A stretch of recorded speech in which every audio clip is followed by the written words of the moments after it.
Hello दोस्तों, मैं आशुतोष। आज हम क्लास 11th एनसीईआरटी के एक बहुत ही महत्वपूर्ण टॉपिक पे चर्चा करने वाले हैं और यह चर्चा हमारा बहुत ही डीप में और एक-एक पॉइंट वाइज हम यहाँ पे एनसीईआरटी के बुक को पढ़ेंगे और समझेंगे कि आखिर राजनीतिक विज्ञान एनसीईआरटी 11th में जो संविधान वाला पोर्शन है, जिसमें हम संविधान क्यों चाहिए, कैसे चाहिए, इसकी आवश्यकता क्यों पड़ी, इस पे चर्चा करेंगे। तो आज का हमारा पहला टॉपिक है कि संविधान क्यों और कैसे।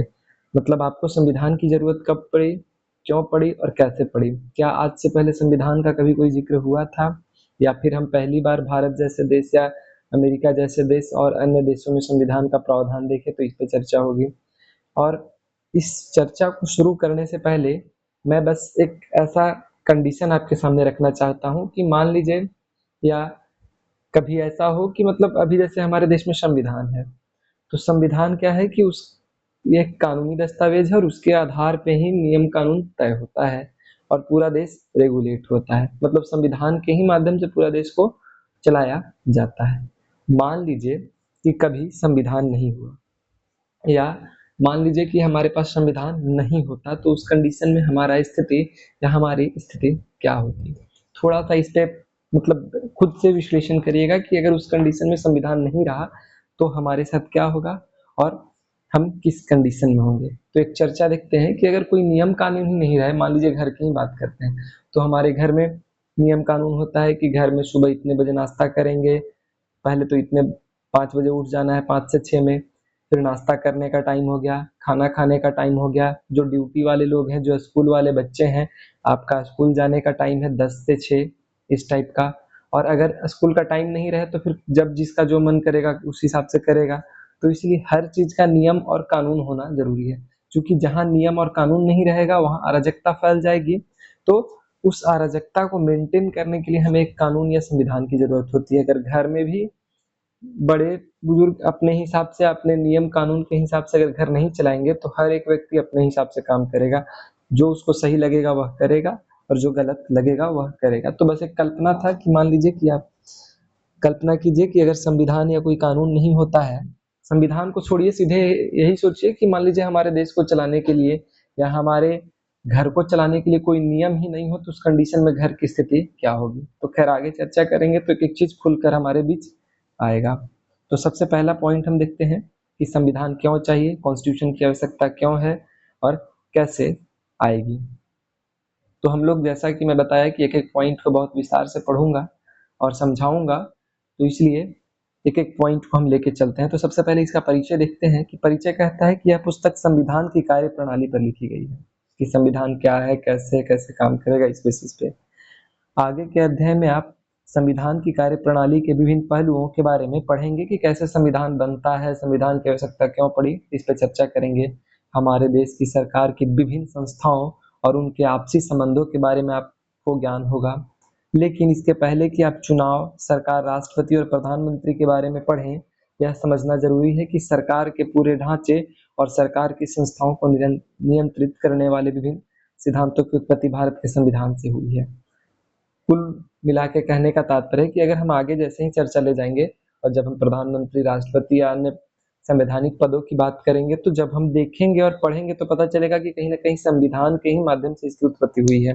क्योंकि अगर संविधान नहीं होता, राष्ट्रपति की जिक्र या प्रधानमंत्री का जिक्र नहीं करता, तो वही हमारे पास राजा महाराजा वाला ही चलता, मतलब मोनार्की होती, राजतंत्र होता। तो कहीं ना कहीं संविधान को पढ़ेंगे तब हमें पता चलेगा कि हमारे यहाँ कौन सी क्या व्यवस्था चल रही है। आगे दो पॉइंट हम लोग देखेंगे कि और साथ ही साथ विभिन्न सिद्धांतों की उत्पत्ति संविधान के ही माध्यम से हुई है और यह संविधान पढ़कर पता चलेगी। आगे हम कुछ पॉइंट्स को देखेंगे, जैसे कि संविधान किसे कहते हैं, संविधान क्या है, क्या एक नियम कानून तक है या उससे ऊपर का कोई चीज है। दूसरा, संविधान समाज का क्या या क्या देता है, संविधान से समाज को क्या लाभ है, इस पे चर्चा करेंगे, दूसरा पॉइंट। तीसरा कहता है कि संविधान समाज में शक्ति का बंटवारा कैसे करता है और भारत का संविधान कैसे बना, इस पे चर्चा करेंगे कि भारत का संविधान कैसे बना और संविधान शक्ति का बंटवारा, सेपरेशन ऑफ पावर, कैसे करता है। तो चलिए अब हम यहाँ से अपने चर्चा का मूल चर्चा शुरू करने वाले हैं संविधान के विषय में। सबसे पहले हम देखते हैं कि हमें संविधान की क्या आवश्यकता है। ठीक है, क्या आवश्यकता है या फिर संविधान की क्यों आवश्यकता है, ऐसे कह सकते हैं। तो देखेंगे कि संविधान क्या है, इस पे चर्चा होगी। इसके कार्य क्या हैं, आखिर क्यों बनाया जाए, क्यों इतना जरूरी है, क्या संविधान के बिना हम अपना जीवन यापन या एक कोई नियम कानून के बिना जीवन यापन नहीं कर सकते हैं। तो इस पे चर्चा होगी। समाज के लिए उसकी क्या भूमिका है, संविधान या समाज का क्या अंतर है, एक दूसरे को कैसे प्रभावित करते हैं, इस पे चर्चा करेंगे। हमारे दैनिक जीवन में संविधान का क्या संबंध है, इस प्रश्नों के उत्तर उतने कठिन नहीं है जितना आप सोचते हैं। मतलब इसके विषय में आप जानना आसान है, हम लोग बस कल्पना कर लेते हैं कि बहुत बड़ा कुछ है, लेकिन इसके विषय में जानना आसान है, चूंकि एक नियम कानून, एक संविधान के बिना अगर हम किसी चीज की कल्पना करते हैं तो कहीं ना कहीं अराजकता की ओर चले जाते हैं। तो चर्चा को आगे बढ़ाते हैं। तो संविधान तालमेल बढ़ाता है और भरोसा दिलाता है। इसको स्टार पॉइंट करिएगा कि संविधान का पहला लाभ बताया है कि संविधान बेसिकली तालमेल बढ़ाता है और भरोसा को बढ़ाता है या भरोसा दिलाता है।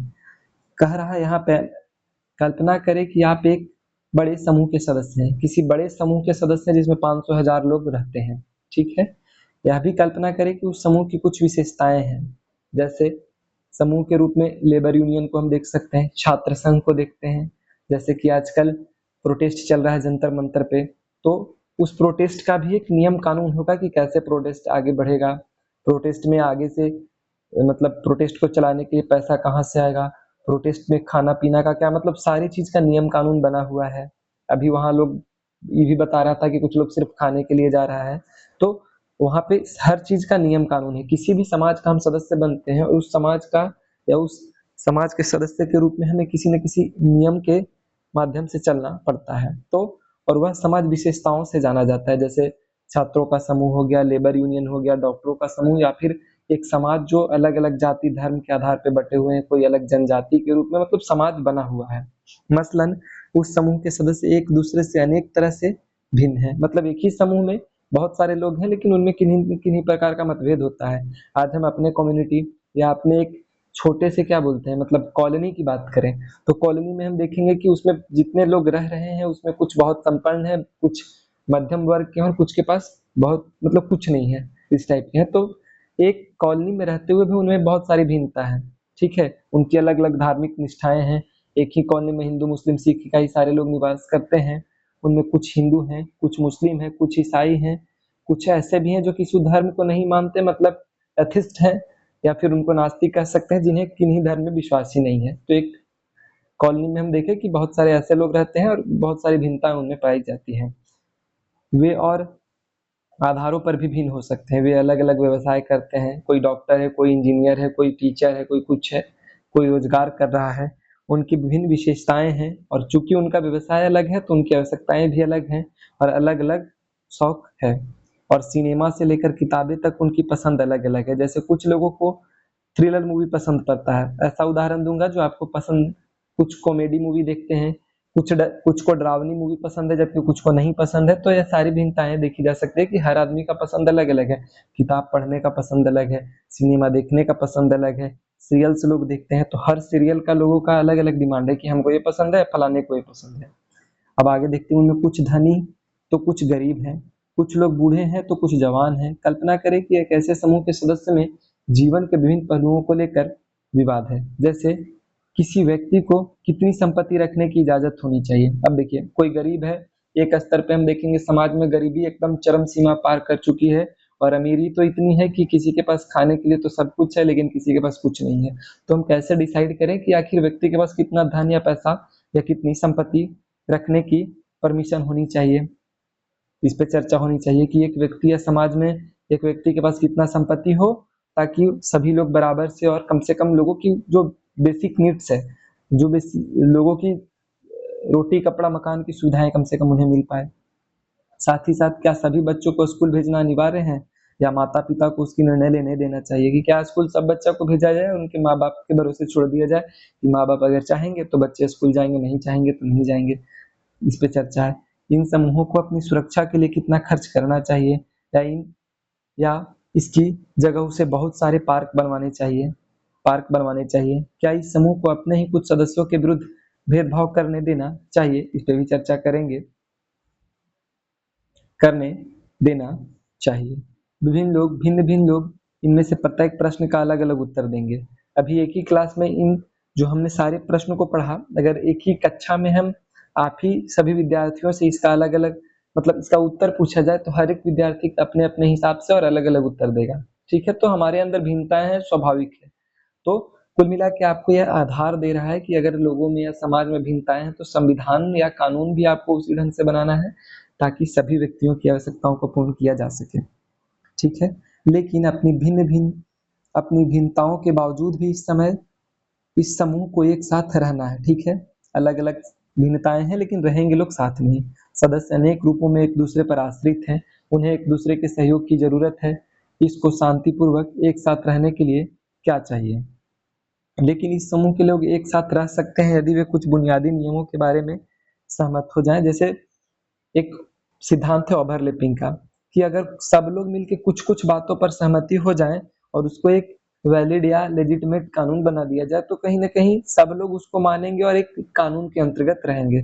सेम संविधान की ओर आपको ले जा रहा है, मतलब एक आधार दे रहा है संविधान की ओर जाने का कि बुनियादी नियम बना जाए, ऐसे नियम बनाए ताकि सब सहमत हो। इस समूह को ऐसे नियम क्यों चाहिए? कल्पना करें कि ऐसे बुनियादी नियमों के अभाव में क्या होगा। प्रत्येक सदस्य अपने को असुरक्षित महसूस करेगा क्योंकि कोई नियम कानून नहीं है, और जहां नियम कानून नहीं होता है वहां कहीं ना कहीं अराजकता फैलने की संभावना बढ़ जाती है। तो किसी भी समाज को चलाने के लिए हमारे पास एक वैलिड या लेजिटिमेट या फिर वैध नियम कानून की आवश्यकता होती है। उसे यह मालूम नहीं होगा कि समूह के सदस्य एक दूसरे के साथ कैसे बर्ताव करेंगे, क्योंकि अलग अलग पसंद और अलग अलग समूह के लोग हैं तो उनको कैसे एक दूसरे के साथ बर्ताव करना है इस पे उनके पास कोई जानकारी नहीं है और इसका किसी चीज पर अधिकार नहीं है। किसी भी समूह को सार्वजनिक रूप से मान्यता प्राप्त कुछ बुनियादी नियमों की आवश्यकता होती है और उस नियमों के आधार से ही वह चलते हैं, जिसे समूह के सभी सदस्य जानते हो ताकि आपस में एक न्यूनतम समन्वय बना रहे। ठीक है, लेकिन ये नियम केवल पता ही नहीं होना चाहिए वरन उन्हें लागू भी किया जाना चाहिए। कोई नियम बना देना बहुत बड़ी बात नहीं है, बल्कि नियम को लागू करना, नियम को लागू करे रह पाना बहुत बड़ी बात है। कोई चीज बनाना आसान होता है लेकिन उसको लागू करना और लागू हमेशा रहे इसके लिए काम करना बहुत बड़ी बात होती है। यदि नागरिकों को यह विश्वास न हो कि दूसरे नागरिक भी उस नियमों का पालन करेंगे तो उनके पास उन नियमों का पालन करने का कोई आधार नहीं होगा। अगर आप नियम बना भी देते हैं लेकिन कुछ लोग पालन करते हैं कुछ लोग नहीं करते हैं तो उस कंडीशन में जो नियम बना है उसका वैलिडेशन खत्म होता जाएगा और हर व्यक्ति यही सोचेगा कि फलाना जब नहीं पालन कर रहा है, हमारा बगल वाला जब नहीं नियम पालन कर रहा है तो हम क्यों करें। ठीक है, चूंकि नियम बन रहा है तो थोड़ा सा आप पे प्रतिबंध भी लगेगा, लेकिन जब यह कहा जाता है कि उन नियमों को न्यायालय में लागू किया जाए तो इससे सभी को विश्वास हो जाता है कि और लोग भी इस नियमों का पालन करेंगे, क्योंकि ऐसा न करने पर उन्हें दंडित किया जाएगा। अगर वह नियम पालन नहीं करते हैं तो उस कंडीशन में उन्हें दंडित या दंड दिया जाएगा। आगे बढ़ते हैं कि संविधान का पहला काम यह है कि वह बुनियादी नियमों का एक समूह उपलब्ध कराए जिससे समाज के सदस्यों में एक न्यूनतम समन्वय और विश्वास बना रहे। पहले तो संविधान जब भी आप बना रहे हैं, जब भी ऐसा कोई नियम कानून बना रहे हैं जो कि दस्तावेज के रूप में होगा, तो आपको बनाना ऐसा है ताकि समाज के सभी लोग किसी न किसी रूप से एक पॉइंट पे आकर सहमत हो, एक बिंदु पर आकर सहमत हो, तभी वह सबको लगना चाहिए कि यह बेसिकली वैलिड है, तभी चला पाएंगे। ठीक है, आगे हम लोग देखते हैं। दूसरा पॉइंट कहता है कि खुद करें और खुद सीखें। पुस्तक के इस भाग में दिए गए विचार का अपनी कक्षा में प्रयोग करें। पूरी कक्षा वाद विवाद करके उन नियमों पर पहुंचने की कोशिश करें जो इस सत्र में सभी पर लागू होंगे। यह निर्णय निम्नलिखित के बारे में हो सकते हैं, जैसे कक्षा प्रतिनिधि का चुनाव कैसे होगा। अब हम एक स्कूल में हैं, मान लीजिए कि क्लास 11th के ही एक क्लास में है और सभी स्टूडेंट और टीचर को मिलकर यह डिसाइड करना है कि कक्षा कैसे चलेगी, और स्टूडेंट से भी राय लिया जा रहा है और टीचर भी अपना राय दे रहे हैं कि कक्षा इस ढंग से चला जाए और एक पॉइंट पर आकर समझेंगे या एक पॉइंट पर हम सहमत होंगे और उस पॉइंट के आधार पर ही कक्षा चलाएंगे। जैसे कक्षा का प्रतिनिधि कैसे चुना जाएगा इस पे चर्चा करेंगे, जिसे मॉनिटर कहते हैं। कक्षा प्रतिनिधि पूरी कक्षा की ओर से कौन सा निर्णय ले सकता है ना।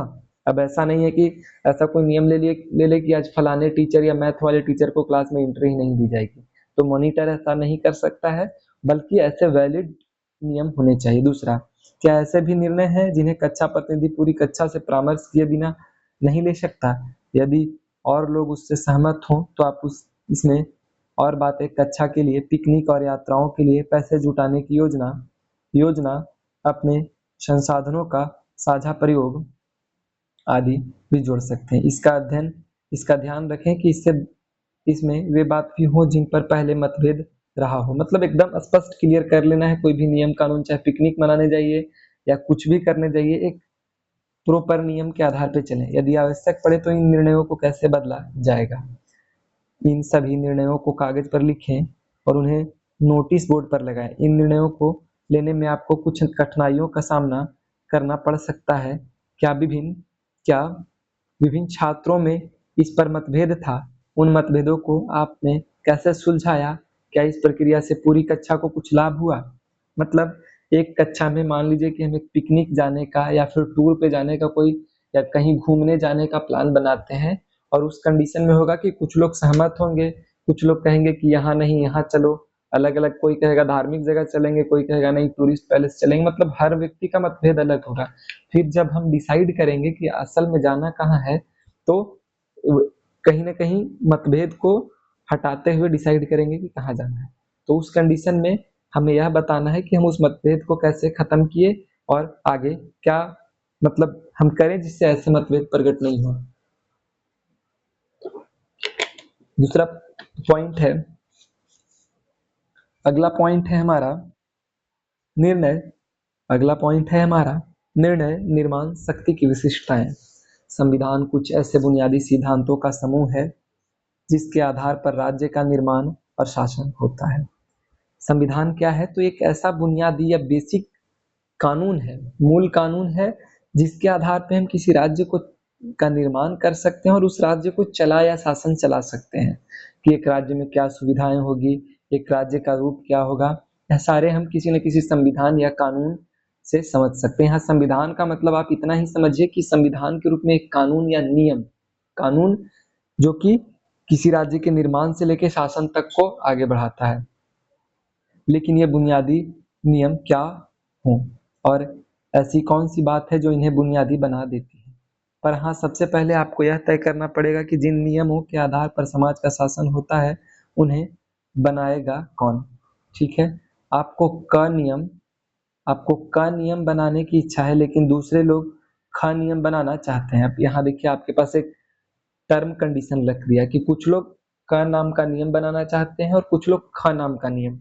यहाँ हम लोग देख सकते हैं कि कुछ लोग बेसिकली मान लीजिए कि कुछ लोग डेमोक्रेसी को चाहते हैं और कुछ लोग अ, आपका मोनार्की या राजतंत्र को चाहते हैं। कुछ लोग लोकतंत्र की बात करते हैं और कुछ लोग अ, राजतंत्र की बात करते हैं। तो यहाँ पे क्या आ गया, कन्फ्लिक्ट यानी मतभेद हो जाएगा। कुछ लोग तो डेमोक्रेसी में या लोकतंत्र में रहना चाहते हैं, जबकि कुछ लोग आपका राजतंत्र में रहना पसंद करते हैं। तो उस कंडीशन में क्या मतभेद क्रिएट हुआ। फिर यह कैसे तय किया जाए कि किसकी इच्छा वाले नियम से हम पर शासन हो। अब यही डिसाइड करना मुश्किल हो जाएगा कि हम लोकतंत्र के माध्यम से शासन चलाएं या राजतंत्र या राजा के माध्यम से शासन चलाएं। चूंकि दो लोग हैं और यहाँ दो मतभेद बन गया है। जिन नियमों के अंतर्गत आप सभी को रखना चाहते हैं आपको सर्वश्रेष्ठ लग सकते हैं, लेकिन दूसरों को लगता है कि उनके द्वारा सुझाए गए नियम सर्वश्रेष्ठ हैं। एक सेकेंड, एक पॉइंट फिर से पढ़ेंगे कि जिन नियमों के अंतर्गत आप सभी को रखना चाहते हैं वे आपको सर्वश्रेष्ठ लग सकता है। चूंकि हम डिसाइड किए तो हमको लगा कि यही सबसे अच्छा है, लेकिन दूसरे लोगों को लगता है कि उनके द्वारा सुझाया गया नियम सर्वश्रेष्ठ है। मतलब आपको लग रहा है कि डेमोक्रेसी या लोकतंत्र अच्छा है, जबकि जिन्होंने राजतंत्र की बात की उन्हें लगा कि राजतंत्र अच्छा है। ठीक है, अतः यह निर्णय करने से पहले कि हमारे समूह को किन नियमों से शासित होना है, हमें वास्तव में यह तय करना पड़ेगा कि उन नियमों को बनाएगा कौन। ठीक है, अच्छी बात है, इस पर चर्चा करते हैं। संविधान ही इस प्रश्न का भी उत्तर देता है। वह समाज में शक्ति के मूल वितरण को स्पष्ट करता है। संविधान यह तय करता है कि कानून कौन बनाएगा, कानून कौन बनाएगा, कानून कौन बनाएगा। इस प्रश्न का उत्तर सैद्धांतिक रूप से कई प्रकार से दिया जा सकता है। राजतंत्र में कानून का निर्माण राजा करता है। अब देखिए यही पॉइंट हो जाता है कि कानून कौन बनाएगा, इस पे चर्चा करेंगे। क्योंकि हम लोकतंत्र और राजतंत्र की बात कर रहे हैं, तो जब भी हम राजतंत्र की बात करेंगे तो वहाँ राजा ही सबका माई बाप होता है। मतलब राजा प्रजा को एज अ पुत्र या एज अ अपना मतलब अपने बाल बच्चा के समान ही ट्रीट करता है, और प्रजा से उम्मीद की जाती है कि राजा को अपने पिता के समान समझे। तो चूंकि राजतंत्र चुने हैं तो नियम राजा बनाएगा, जबकि कुछ संविधान जैसे पुराने सोवियत संघ के संविधान में निर्णय करने का अधिकार केवल एक पार्टी को था। अभी भी चीन में चल जाइए, सोवियत संघ में चल जाइए, तो वहां एक पार्टी के द्वारा, जिसे कम्युनिस्ट पार्टी कहा जाता है, उसके द्वारा नियम बनाया रेगुलेट किया जाता है, और उससे ऊपर कुछ नहीं है। लेकिन लोकतंत्र की अगर हम बात करें तो संविधान में निर्णय मोटे तौर पर जनता द्वारा ली जाती है। ये यहाँ 3 पॉइंट आपके सामने आ गया। पहला तो है कि राजतंत्र में राजा नियम बना देगा, राजा ही सबका माई बाप है।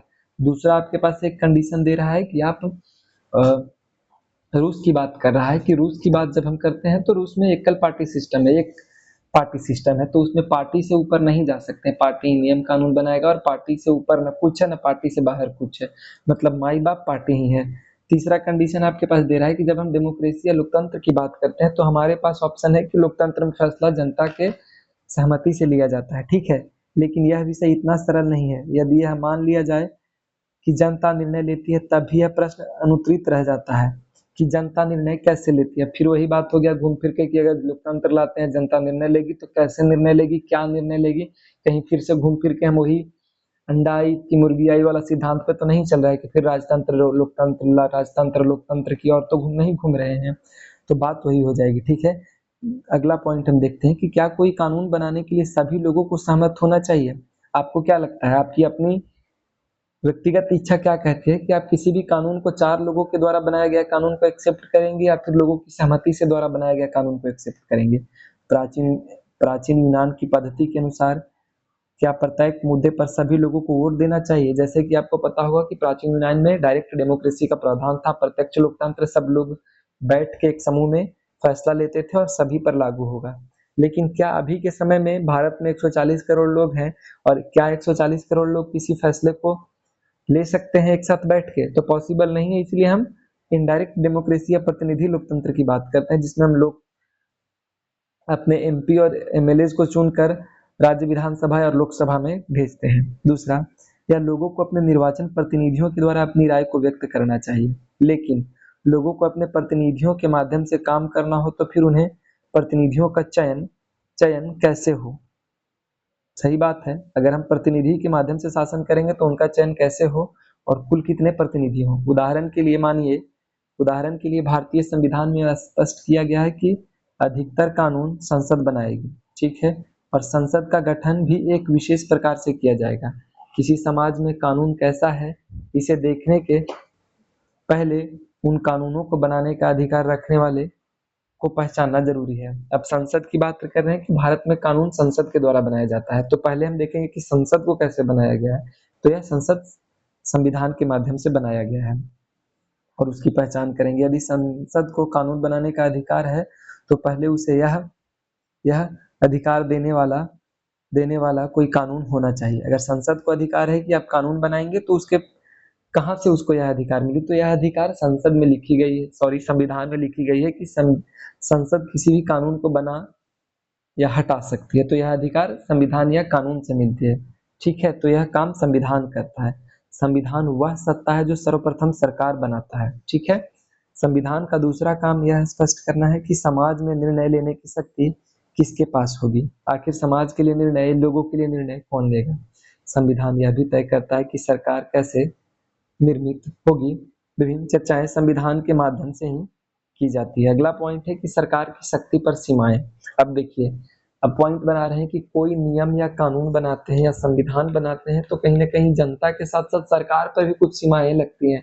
क्योंकि अगर सरकार पर सीमाएं नहीं लगी तो कहीं ना कहीं ऑटोक्रेटिक हो जाएगी, सर्व सत्ताधारी हो जाएगी और फिर वह हिटलर के जैसा तानाशाह हो जाएगी।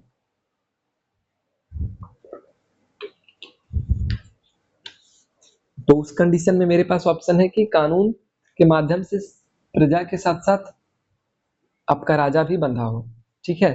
तो मान लीजिए कि आपने यह तय कर लिया है कि निर्णय कौन करेगा, किंतु जब उस सत्ता ने कानून बनाए तब आपको लगा कि वे कानून पूर्णतः अनुचित है। उदाहरण के लिए उसने आपको अपने धर्म का पालन करने से रोक दिया, ठीक है। मौलिक अधिकार है कि आप किसी भी धर्म को मान सकते हैं, और मान लीजिए कि आपको धर्म के पालन से रोक दिया गया उसने यह निर्णय लिया कि किसी खास किस्म के रंग वाले वस्त्र नहीं पहनने जा सकते, जैसे नॉर्थ कोरिया उत्तरी कोरिया में होता है। आप कुछ विशेष संगीत गाने को स्वतंत्र स्वतंत्र नहीं है, मतलब आप संगीत गाने के लिए स्वतंत्र नहीं है। किसी विशेष समूह धर्म जाति के लोगों को सदैव दूसरों से सेवा करनी पड़ेगी, मतलब एक विशेष समुदाय या सदस्य के लोग जो किसी दूसरे समुदाय के लोगों की सेवा करनी पड़ेगी, ऐसा शर्त रख दिया जाए। और उन्हें किसी प्रकार की संपत्ति रखने का अधिकार भी नहीं होगा, ऐसा कुछ कर दिया जाए। सरकार किसी को भी मनमाने तरीके से गिरफ्तार कर सकती है या किसी एक खास रंग वाले लोगों को ही कुएं से पानी भरने की इजाजत दे सकती है। स्वाभाविक है कि आपको यह कानून अनुचित और अन्यायपूर्ण लगेगा, बिल्कुल लगेगा कि कुछ लोग को तो आप छूट दे रहे हैं, लेकिन कुछ लोग पे आप कहीं ना कहीं प्रतिबंध लगा रहे हैं कि काला लोग है, गोरा लोग है, उच्च जाति निम्न जाति, इस टाइप का आप नियम कानून बना रहे हैं, तो फिर कहीं ना कहीं लोगों को लगेगा कि मेरे साथ अन्याय हो रहा है। यद्यपि ये सभी कानून उस सरकार द्वारा बनाए गए जो एक विशेष प्रक्रिया का पालन करके बनी है, लेकिन सरकार द्वारा ऐसे कानूनों को बनाने के पीछे जरूर कोई अन्यायपूर्ण बात रही होगी। सरकार तो एक प्रक्रिया से कानून बना दी, लेकिन ऐसा कानून कहीं ना कहीं लोगों के साथ भेदभाव कर रहा है, अन्याय क्रिएट कर रहा है, तो यह अन्यायपूर्ण कानून के रूप में जाना जाएगा। अब देखिए, थोड़ा सा इसको देख लेते हैं, पॉइंट यहाँ पे दिया है, इसको देख लेते हैं। यूरोपीय संघ के देशों ने एक यूरोपीय संविधान बनाने की कोशिश की। यूरोपीय संघ आपको पता होगा 27 देश का, यूरोप के देशों का एक संगठन है जिसकी मुद्रा यूरो है, और साथ ही साथ उनके बीच वीजा फ्री, मतलब एक दूसरे देश में आ जा सकते हैं, उन लोग का साझा व्यापार चलता है। कि कोशिश असफल रही, मतलब यूरोपीय संविधान बनाने की उनकी कोशिश असफल रही। कार्टून ने संविधान निर्माण के उनके प्रयासों को मारपीट और झगड़ों से भरी कोशिश के रूप में देखा। क्या संविधान निर्माण की प्रक्रिया हमेशा ऐसी ही होती है? अब देखिए, यहाँ दिख रहा है कि यूरोपीय संविधान बना रहे हैं, लेकिन लोगों में इतना मतभेद हो गया कि लोग एक दूसरे को मारपीट या गाली गलौज तक उतारू हो गए। तो क्या संविधान बनाने की प्रक्रिया इतनी खतरनाक या खराब है कि लोग मारपीट उतार तक पहुंच जाते हैं? तो हमेशा यह नहीं होता, समाज और लोगों के बीच क्या मतभेद है, इससे प्रकट होता है। अगला देखते हैं कि तो संविधान का तीसरा काम यह है कि वह सरकार द्वारा अपने नागरिकों पर लागू किए जाने वाले कानून पर कुछ सीमाएं लगाए। ये सीमाएं इस रूप में मौलिक होती हैं कि सरकार कभी उनका उल्लंघन नहीं कर सकती। अब सरकार के साथ साथ लोगों पर भी कुछ सीमाएं लगाई हैं, और दोनों से उम्मीद की जाती है, चाहे सरकार हो या फिर लोग हो, जनता हो, दोनों से उम्मीद की जाती है कि आप इस संविधान या इस कानून का उल्लंघन नहीं करिए, नहीं तो यह दंड का प्रावधान किया जाता है। संविधान सरकार की शक्तियों को कई तरह से सीमित करती है। सरकार की शक्तियों को सीमित करने का सबसे सरल तरीका यह है कि नागरिकों के रूप में हमारे मौलिक अधिकार को स्पष्ट कर दिया जाए और कोई भी सरकार कभी भी उनका उल्लंघन न कर पाए। आज हमारे संविधान में या भारतीय संविधान में सरकार पर प्रतिबंध कैसे लगाई गई है? लोगों को मौलिक अधिकार देके। अनुच्छेद 12 से लेकर 35 तक मौलिक अधिकार हमें दिया गया है, और उसका उल्लंघन सरकार भी नहीं कर सकती है, और अगर ऐसा कुछ सरकार करती है तो हमारे पास राइट है कि हम हाई कोर्ट या सुप्रीम कोर्ट जा सकते हैं। अनुच्छेद 32 के तहत हम सुप्रीम कोर्ट जा सकते हैं, और 226 अनुच्छेद के तहत हम हाई कोर्ट जा सकते हैं। तो ऐसा नियम बनाया गया है। इन अधिकारों का वास्तविक स्वरूप और व्याख्या भिन्न भिन्न संविधान में बदल जाती है, लेकिन अधिकतर संविधानों में कुछ विशेष मौलिक अधिकार सदैव पाए जाते हैं। ठीक है, अलग अलग देश में अलग अलग संविधान मौलिक अधिकार हो सकते हैं, लेकिन कुछ न कुछ मौलिक अधिकार सदैव पाए जाते हैं। नागरिकों को मनमाने ढंग से बिना किसी कारण के गिरफ्तार करने के लिए सुरक्षा दी जाती है। भारतीय मौलिक अधिकार में अनुच्छेद 20 और 22 इसका प्रावधान करता है कि सरकार आपको मनमाने ढंग से गिरफ्तार नहीं कर सकती है, कि जब भी चाहिए उठा के ले गई। उसके लिए सरकार या पुलिस को वारंट दिखाने का या वारंट दिखाने का अधिकार होता है। यह सरकार की शक्तियों के ऊपर एक मूलभूत सीमा है। नागरिकों को सामान्यतः कुछ मौलिक स्वतंत्रताओं का अधिकार है, जैसे भाषण देने की स्वतंत्रता, अंतरात्मा की आवाज पर काम करने की स्वतंत्रता, संगठन बनाने की स्वतंत्रता। व्यवहार में इन अधिकारों को राष्ट्रीय आपातकाल में सीमित किया जा सकता है, और संविधान उन परिस्थितियों का उल्लेख भी करता है जिनमें इन अधिकारों को वापस दिया जा सकता है। अब कह रहा है कि नॉर्मल कंडीशन में तो आपके पास ये सारे अधिकार रहेंगे, लेकिन कभी भी आपातकाल या देश में इमरजेंसी लागू की जाती है, जब कभी भी देश की सरकार को लगे कि हमारे देश को खतरा है और इमरजेंसी लागू करना है, तो उस कंडीशन में आपका मौलिक अधिकार कुछ मौलिक अधिकार को आपका सरकार उस पर रोक लगा सकती है, चूंकि उस समय उस कंडीशन में आपके मौलिक अधिकार को रोकना शायद अच्छा हो, तो इस बेसिस पे वह रोक लगा सकती है। अब हम एक पॉइंट को देखते हैं इस बूझो वाले पॉइंट को। बूझो वाले पॉइंट में क्या है कि वो, तो इसका मतलब यह है कि पहले आप एक राक्षस बनाएं और फिर खुद को उससे बचाने की चिंता करें। तो मैं यही कहूंगा कि फिर इस राक्षस जैसी सरकार को बनाया ही क्यों जाए। अब कह रहा है कि अब आप कह रहे हैं कि पहले तो आप डेमोक्रेसी बनाइए, डेमोक्रेसी के बाद आप सरकार बनाइए, फिर सरकार से बचने के लिए आप मौलिक अधिकार बनाइए, तो फिर सरकार की आवश्यकता क्यों है। सीधा सा अंतर है कि सेम उदाहरण को दूंगा, ज्यादा समझ में आएगा। कि अगर आपके घर का कोई नियम कानून नहीं हो और कहा जाता है कि जिस घर के गार्जियन सही नहीं होते हैं वह घर बर्बाद हो जाता है, तो अगर आपके घर के गार्जियन ही सही नहीं होंगे, आपका सरकार ही सही नहीं होगा, आपको एक साथ पिरोए रखने के लिए सरकार नहीं होगी, तो उस घर की स्थिति क्या होगी, इसकी कल्पना आप कर सकते हैं। कोई ऐसा देश का कल्पना करिए जिसका कोई सरकार नहीं है, लोग मनमाने ढंग से काम कर रहे हैं, अराजकता एनार्की की स्थिति बन गई है, कुछ भी लोग कर रहे हैं, किसी को कोई रोकने के लिए नहीं है, तो उस कंडीशन में क्या स्थिति होगी। सोचिए, लोग एक दूसरे को मार काट रहे होंगे, हर व्यक्ति को एक दूसरे से डर होगा कि कहीं हमको मार न दिया जाए, हर व्यक्ति इधर उधर भागा चल रहा है, किसी को खाने के लिए बहुत मिल गया, किसी को कुछ नहीं मिला, पावरफुल आदमी का राज है, कमजोर आदमी को मार दिया जा रहा है। तो ऐसे तमाम चीजों को देखा जा सकता है अगर हम सरकार या समाज में एक नियम कानून नहीं बनाते हैं तो इस कंडीशन में। खैर, आगे बढ़ते हैं।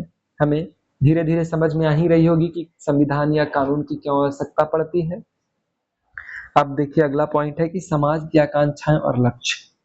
अधिकतर पुराने संविधान द्वारा केवल निर्णय लेने की शक्ति का वितरण है, सरकार की शक्ति पर प्रतिबंध लगाने का काम किया जाता था। लेकिन 20वीं शताब्दी के अनेक संविधान, जिसमें भारतीय संविधान एक अत्यंत सुंदर उदाहरण है, अत्यंत सुंदर उदाहरण है, एक ऐसा सक्षम ढांचा भी प्रदान करता है जिसमें सरकार कुछ सकारात्मक कार्य कर सकते हैं, समाज की आकांक्षाओं, उनके लक्ष्य को अभिव्यक्त दे सकते हैं। भारतीय संविधान ने इस संबंध में कुछ नए प्रयोग किए।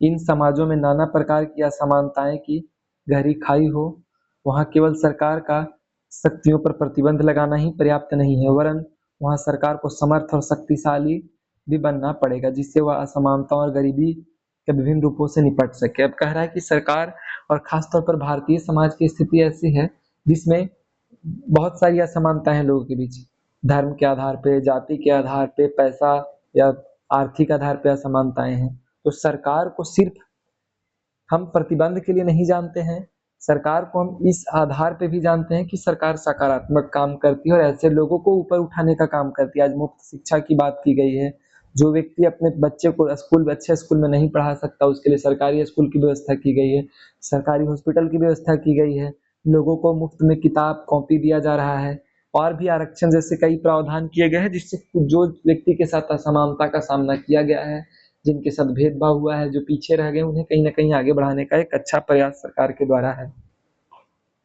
आगे देखते हैं कि उदाहरण के लिए भारत की आकांक्षा है कि हम एक ऐसे समाज बनाए जिसमें जातिगत भेदभाव ना हो। पहला पॉइंट है और शुरू से यह बहुत बड़ा मुद्दा रहा है कि हम जाति को खत्म कर दें। यदि यह हमारे समाज की आकांक्षा है, तो हमें अपनी सरकार को इतना समर्थ और शक्तिशाली बनाना पड़ेगा कि वह इस लक्ष्य को प्राप्त करने के लिए सभी आवश्यक कदम उठा सके। सही बात है कि सरकार को इतना शक्ति देना होगा, इतना पावर देना होगा कि इसके लिए वह पर्याप्त कार्य कर सके। ठीक है। दक्षिण अफ्रीका नस्लीय भेदभाव के पुराने इतिहास का उदाहरण है कि दक्षिण अफ्रीका में बेसिकली नस्ल या रंग के आधार पर भेदभाव किया जाता था। उनके नए संविधान ने सरकार को इस योग्य बना दिया है कि वह नस्लीय भेदभाव को मिटा सके। सही बात है। वास्तव में एक संविधान अनेक समाज की आकांक्षाओं का पिटारा है। उदाहरण के लिए भारत में संविधान निर्माताओं की इच्छा भी इस समाज में प्रत्येक व्यक्ति को बुनियादी भौतिक जरूरतों और शिक्षा सहित वह सब कुछ मिलना चाहिए जिसके आधार पर वह गरिमा और सामाजिक आत्मसम्मान से भरा जीवन बिता सके। मतलब अफ्रीका जैसे देश में नस्लीय भेदभाव को खत्म करने के लिए संविधान के माध्यम से सरकार को शक्ति दी गई, वैसे ही भारतीय संविधान के माध्यम से सरकार को इतनी शक्ति दी जानी चाहिए ताकि एक गरीब से गरीब व्यक्ति भी अपने 2 टाइम का रोटी या खाना जुगाड़ कर सके। ऐसा नहीं है कि गरीब लोग तो खाए बिना मरे जा रहे हैं और अमीर इतना खा रहा है कि दिन रात खाना बिक रहा है। और अनावश्यक खाना बर्बाद कर रहा है, तो उस कंडीशन में उसके बीच इतना पावर होना चाहिए कि सामंजस्य बना सके। अगला पॉइंट कहता है कि संविधान निर्माताओं को लोगों की अलग-अलग आकांक्षाओं से जूझना पड़ा। यहाँ पर नेहरू को अनेक भावी कल्पनाओं और विचारधाराओं में संतुलित करते दिखाया गया है। क्या आप पहचान सकती हैं कि विभिन्न समूह क्या चाहेंगे? आपको क्या लगता है संतुलन बनाने का अंतिम परिणाम क्या है? अब देखिए नेहरू जी यहाँ अलग-अलग है, चीज का संतुलन बना रहे। कुछ लोग इस घेरा में आप देखिए कि सुविधा संपन्न लोग हैं, उनके पास सारी सुविधाएं हैं और यह अपने हिसाब से कानून बनाने का मांग कर रहे हैं, जबकि कुछ लोग ऐसे हैं जिनके पास खाने के लिए भी कुछ नहीं है। इवन वह अपने लिए सही से बात नहीं उठा सकते हैं। तो कहीं ना कहीं नेहरू जो हमारे पहले प्रधानमंत्री हुए, नेहरू जी, चाचा नेहरू, वह दोनों के बीच सामंजस्य बिठाएंगे। ठीक है। अगला पॉइंट है जिससे वह कुछ सकारात्मक लोग जिससे वह कुछ सकारात्मक लोग कल्याणकारी कदम उठा सकें और जिन्हें कानून की मदद से लागू किया जा सके। जैसे जैसे हम भारतीय संविधान को पढ़ते हैं, हमें पता चलता है कि ऐसे सामर्थ्य प्रदान करने वाले प्रावधान को हमारे संविधान की प्रस्तावना का समर्थन प्राप्त है और वे संविधान के मौलिक अधिकार वाले भाग में पाए जाते हैं। मतलब इतना तो शक्ति सरकार को दिया गया है ताकि कम से कम गरीब लोगों को पर्याप्त सहायता मिल सके। दूसरा पॉइंट कहता है कि संविधान का चौथा काम यह है कि वह सरकार को ऐसी क्षमता प्रदान करे जिससे वह जनता की आकांक्षाओं को पूरा कर सके और एक न्यायपूर्ण समाज की स्थापना कर सके, जिससे उचित परिस्थिति का निर्माण हो सके। मतलब जो अराजकता, जो भेदभाव, जो असमानता फैली हुई है, उससे निपटने के लिए सरकार या सरकार के पास इतनी शक्ति होनी चाहिए ताकि लोगों की आकांक्षाओं को पूरा कर सके, ताकि एक समाज में स्थिरता और अच्छा वातावरण बनाया जा सके। अगला पॉइंट हम देखते हैं, इस पॉइंट को एक बार देख लेते हैं, फिर आगे हम लोग बढ़ेंगे। थोड़ा सा इस वाले पॉइंट को हम लोग देखते हैं, इस वाले पार्ट को। कहता है कि राज्य के नीति निर्देशक तत्व भी सरकार से लोगों की कुछ आकांक्षाएं पूरी करने की अपेक्षा करता है। संविधान में अच्छी बातें लिखने में क्या जाता है, लेकिन ऐसी ऊंची आकांक्षाओं और लक्ष्यों को लिखने का मतलब क्या है यदि वे लोगों के जीवन में बदलाव ना ला सके। अब हम डीपीएसपी की बात करेंगे, राज्य के नीति निर्देशक तत्व, जो कि संविधान के अनुच्छेद 36 से लेकर 50 तक है। उसमें सामाजिक कल्याण की बात की गई है। तो कहने का तात्पर्य है कि आप लिख तो दिए हैं, लेकिन अगर आप काम नहीं करते हैं इस पे, तो क्या ही मतलब है। जैसे पंचायत का प्रावधान किया गया अनुच्छेद 40 में, अगर कभी पंचायत लागू नहीं हो या पंचायती वाले नियम को लागू नहीं किया जाए, तो उस कंडीशन में लिख देने से क्या हो जाएगी। बड़ी बड़ी बातें लिखना आसान है, लागू करना मुश्किल होता है। तो यहाँ पे लिखने के साथ साथ आपको लागू करना है, यह भी कहा जा रहा है। संविधान के समर्थ बनाने वाले प्रावधान। संविधान सरकार की शक्तियों को नियंत्रित करने वाले नियमों और कानूनों का ही नाम नहीं है जिससे सरकार को नियंत्रित किया जाए, बल्कि इससे ऊपर का चीज है। वह सरकार को ऐसी शक्ति भी प्रदान करते हैं जिससे वह समाज की सामूहिक भलाई के लिए काम कर सके। ठीक है। दक्षिण अफ्रीका का संविधान सरकार को अनेक उत्तरदायित्व सौंपता है। वह सरकार को पर्यावरण संरक्षण को बढ़ावा देने और अन्यायपूर्ण भेदभाव को व्यक्तियों और समूहों को बचाने का प्रयास करने के लिए कदम उठाने का अधिकार देता है। यह प्रावधान भी करता है कि सरकार धीरे धीरे सभी के लिए पर्याप्त आवास और स्वास्थ्य सुविधा दे। जैसे कि हम देखते हैं कि इंदिरा आवास योजना या प्रधानमंत्री आवास योजना के माध्यम से ऐसे लोगों को आवास उपलब्ध कराया जाता है जिनके पास रहने के लिए अपना मकान नहीं है, कच्चा मकान है जो कभी भी टूट सकता है। तो इसके लिए सरकार के द्वारा एक पक्का मकान का प्रावधान किया गया है। इंडोनेशिया में सरकार की जिम्मेदारी है कि वह राष्ट्रीय शिक्षा व्यवस्था बनाए और उसका संचालन करे। इंडोनेशिया का संविधान यह भी सुनिश्चित करता है कि सरकार गरीबी और अनाथ बच्चों की देखभाल करे। ठीक है। तो संविधान सिर्फ सरकार या लोगों पर कंट्रोल करने के लिए नहीं बनाया गया है, बल्कि यह उससे ऊपर का चीज है और इसके तहत हम बहुत सारे गरीबी, असमानता और भूखमरी को खत्म कर सकते हैं कुछ अच्छा काम करके। राष्ट्र की बुनियादी पहचान। आखिरी और शायद सबसे महत्वपूर्ण बात यह है कि संविधान किसी समाज की बुनियादी पहचान है। संविधान के माध्यम से ही समाज पहचाना जा सकता है। इसका अर्थ है कि संविधान के माध्यम से ही किसी समाज की एक सामूहिक इकाई के रूप में पहचान होती है। एक सामूहिक पहचान को बनाने के लिए हमें इस संबंध में कुछ बुनियादी नियमों पर सहमत होना पड़ता है कि हम पर शासन कैसे होगा, शासितों में कौन कौन से लोग होंगे। संविधान बनने के पहले हमारे अनेक प्रकार की पहचान या असीमताएं होती हैं, लेकिन कुछ बुनियादी नियमों और सिद्धांतों पर सहमत होकर हम अपनी मूलभूत राजनीति पहचान बनाते हैं। दूसरा, कह रहा है कि संविधान बेसिकली नियम हमें एक ऐसा विशाल संवैधानिक नियम हमें एक विशाल ढांचा प्रदान करता है, जिसके अंतर्गत हम अपनी व्यक्तिगत आकांक्षाओं और लक्ष्य और स्वतंत्रताओं का प्रयोग करते हैं। संविधान बेसिकली आधिकारिक बंधन लगाकर यह तय करता है कि कोई क्या कर सकता है या क्या करना चाहिए। लोगों पर क्या करना है, क्या नहीं करना है, इस पे कहीं न कहीं एक संवैधानिक प्रावधान या बंधन लगाता है। अतः संविधान हमें यह नैतिक पहचान भी देता है कि तीसरा और अंतिम, अब शायद यह संभव हो सकता है कि अनेक बुनियादी राजनीतिक और नैतिक नियम विश्व के सभी प्रकार के संविधान में स्वीकार किया जाए। अगला पॉइंट है कि अगर हम दुनिया भर के संविधान को देखते हैं तो हमें सरकारों के अलग-अलग रूप और विधिक प्रकार की प्रक्रियाएं दिखाई देगी, लेकिन उनमें काफी कुछ साझा भी होती हैं। अधिकतर संविधान कुछ मूलभूत अधिकारों की रक्षा करता है। कोई भी संविधान हो, लेकिन कुछ न कुछ मौलिक अधिकार देती है, चाहे कम दे चाहे बेसी दे, लेकिन हर संविधान में कोई न कोई मौलिक अधिकार होता है, लेकिन उनमें काफी कुछ साझा भी है। अधिकतर संविधान कुछ मौलिक अधिकारों की रक्षा करते हैं और ऐसी सरकारें संभव बनाते हैं जो किसी न किसी रूप में लोकतांत्रिक होती हैं। अगला, लेकिन राष्ट्रीय पहचान की अवधारणा अलग-अलग संविधान में अलग-अलग ढंग की होती है। ज्यादातर राष्ट्र विभिन्न जटिल ऐतिहासिक परंपराओं के सम्मिलित से बने हैं। वे उस राष्ट्र में रहने वाले विभिन्न समूहों को कई तरीकों से आपस में मिलाते हैं। जैसे जर्मनी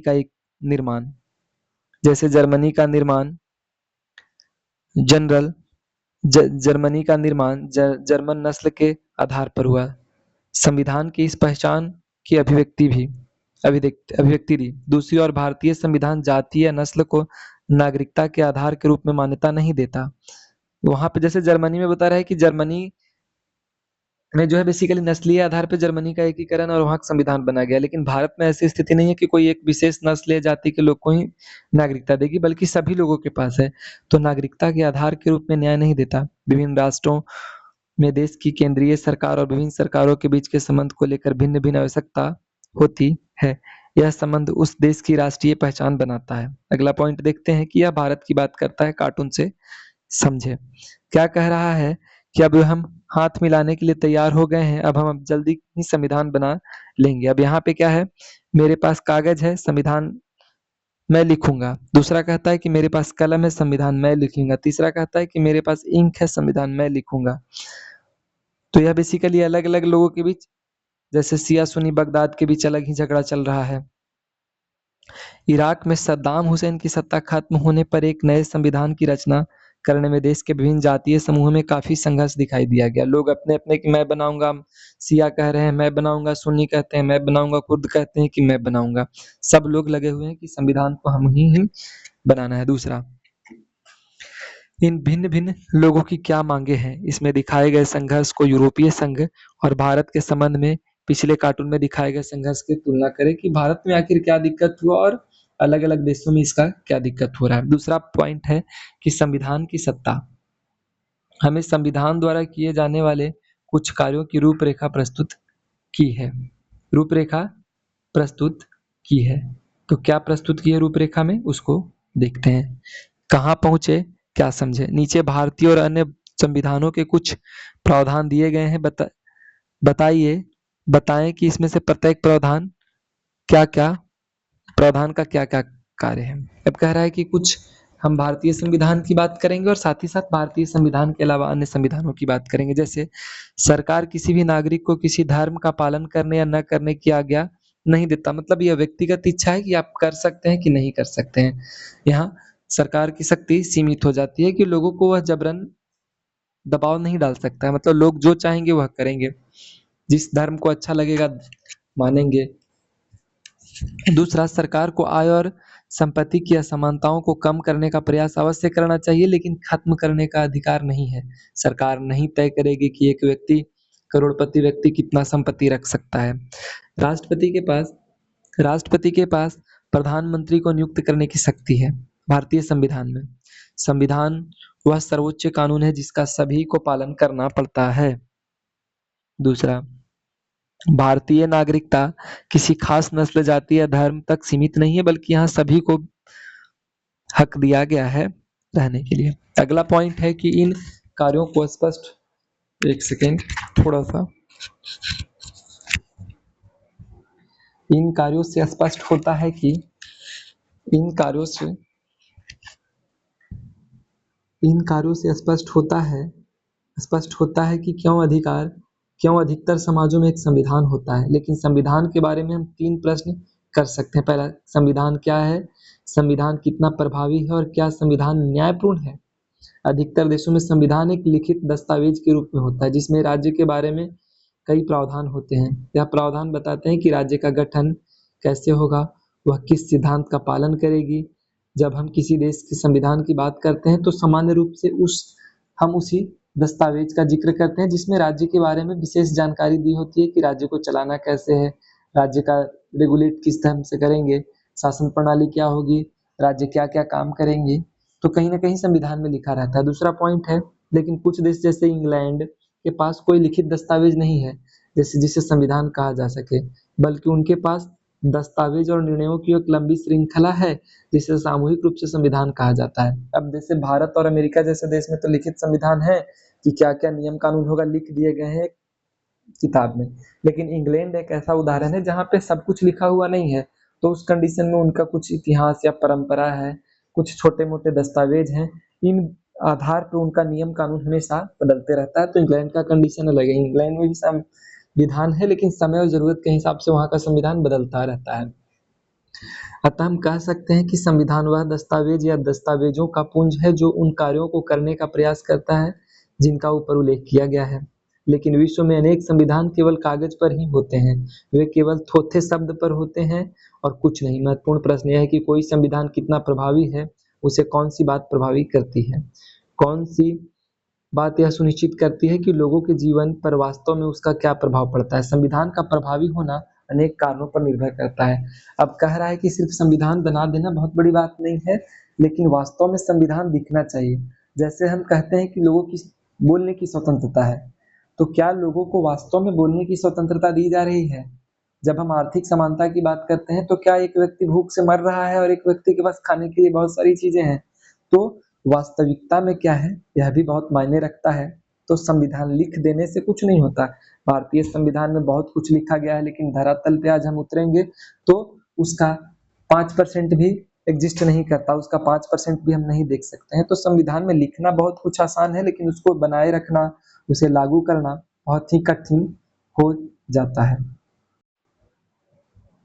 तो आगे हम देखते हैं कि संविधान को प्रचलन में लाने का क्या तरीका है। ठीक है, इसका मतलब है कि कोई संविधान कैसे अस्तित्व में आता है, किसने संविधान बनाया और उसके पास इसे बनाने की कितनी शक्ति थी। अनेक देशों में संविधान इसलिए निष्प्रभावी होते हैं क्योंकि वे सैनिक शासकों या ऐसे लोकप्रिय नेताओं के द्वारा बनाए जाते हैं जिनके पास लोगों को अपने साथ लेकर चलने की क्षमता नहीं होती। विश्व के सर्वाधिक सफल संविधान भारत, दक्षिण अफ्रीका और अमेरिका के रहे हैं। ये ऐसे संविधानों के उदाहरण हैं जिन्हें एक सफल राष्ट्रीय आंदोलन के द्वारा बनाया गया है। यद्यपि भारतीय संविधान को औपचारिक रूप से एक संविधान सभा के द्वारा दिसंबर 1946 से लेकर नवंबर 1949 के मध्य बनाया, पर ऐसा करने में उन्हें राष्ट्रीय आंदोलन के लंबे इतिहास से प्रेरणा मिली। राष्ट्रीय आंदोलन में समाज के सभी वर्गों को एक साथ लेकर चलने की विलक्षण क्षमता थी। अब कह रहा है कि संविधान बना रहे हैं, कौन बना रहे हैं? जैसे कोई एक हिटलर संविधान बनाता है, तो क्या लगता है कि हिटलर का संविधान प्रभावी रहेगा? क्या हिटलर तो एक व्यक्ति है, और एक व्यक्ति का संविधान बनाएगा तो सब लोग एक्सेप्ट करेगा, और नहीं करेगा तो जबरन किया जाएगा। तो यही बता है कि लोग सैनिक शासन या हिटलर जैसे तानाशाह के द्वारा बनाया गया संविधान कभी प्रभावी नहीं होगा। लेकिन भारत अमेरिका और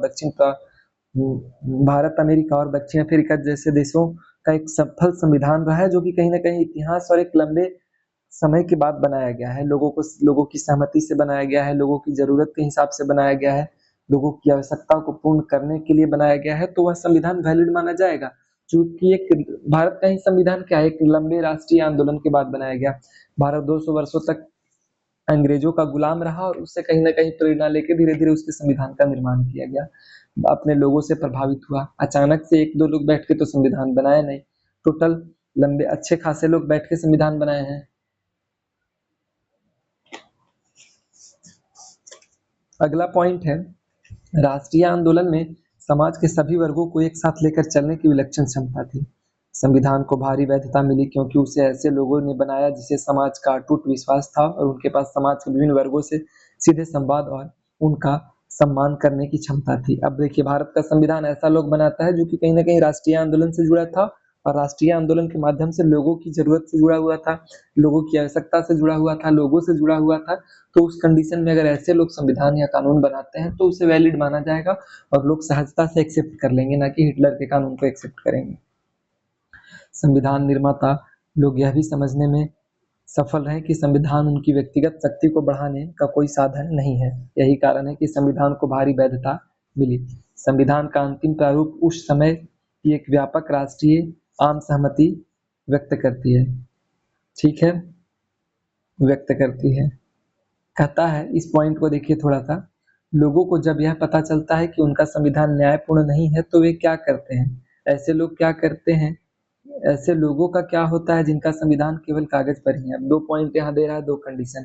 अब हमको पता है कि हमारा जो संविधान बनाया गया है मेरे लिए कोई काम का नहीं है, तो उस कंडीशन में हम क्या करेंगे, बिल्कुल निसंदेह पालन नहीं करेंगे, न्यायपूर्ण संविधान नहीं है, हम उससे भागेंगे। और जब हमें यह भी देखते हैं कि संविधान में तो लंबी चौड़ी बातें लिखी गई हैं लेकिन उसका धरातल पे कुछ है ही नहीं, तो उस कंडीशन में हमारा क्या रह जाएगा, इस पे चर्चा करें।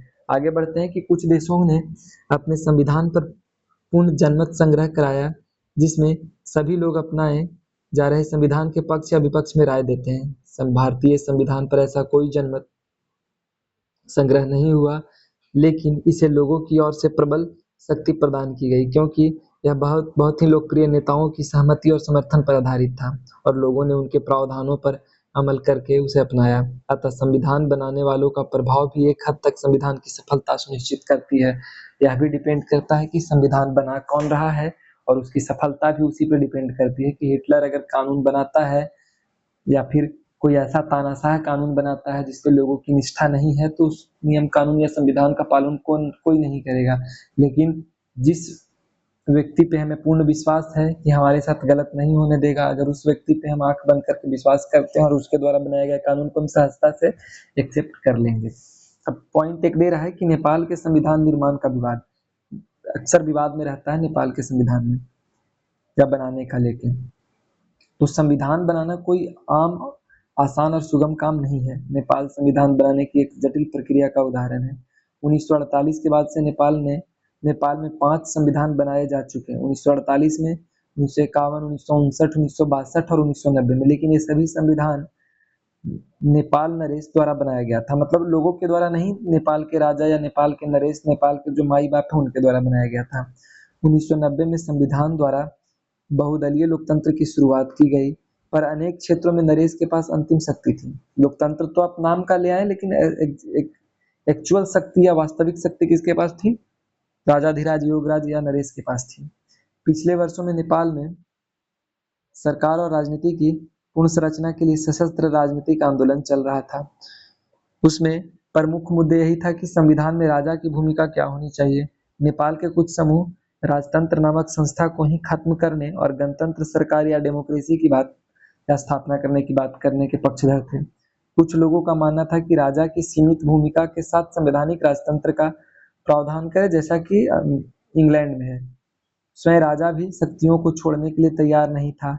राजा ने अक्टूबर 2002 में समस्त शक्तियों को अपने हाथ में ले लिया।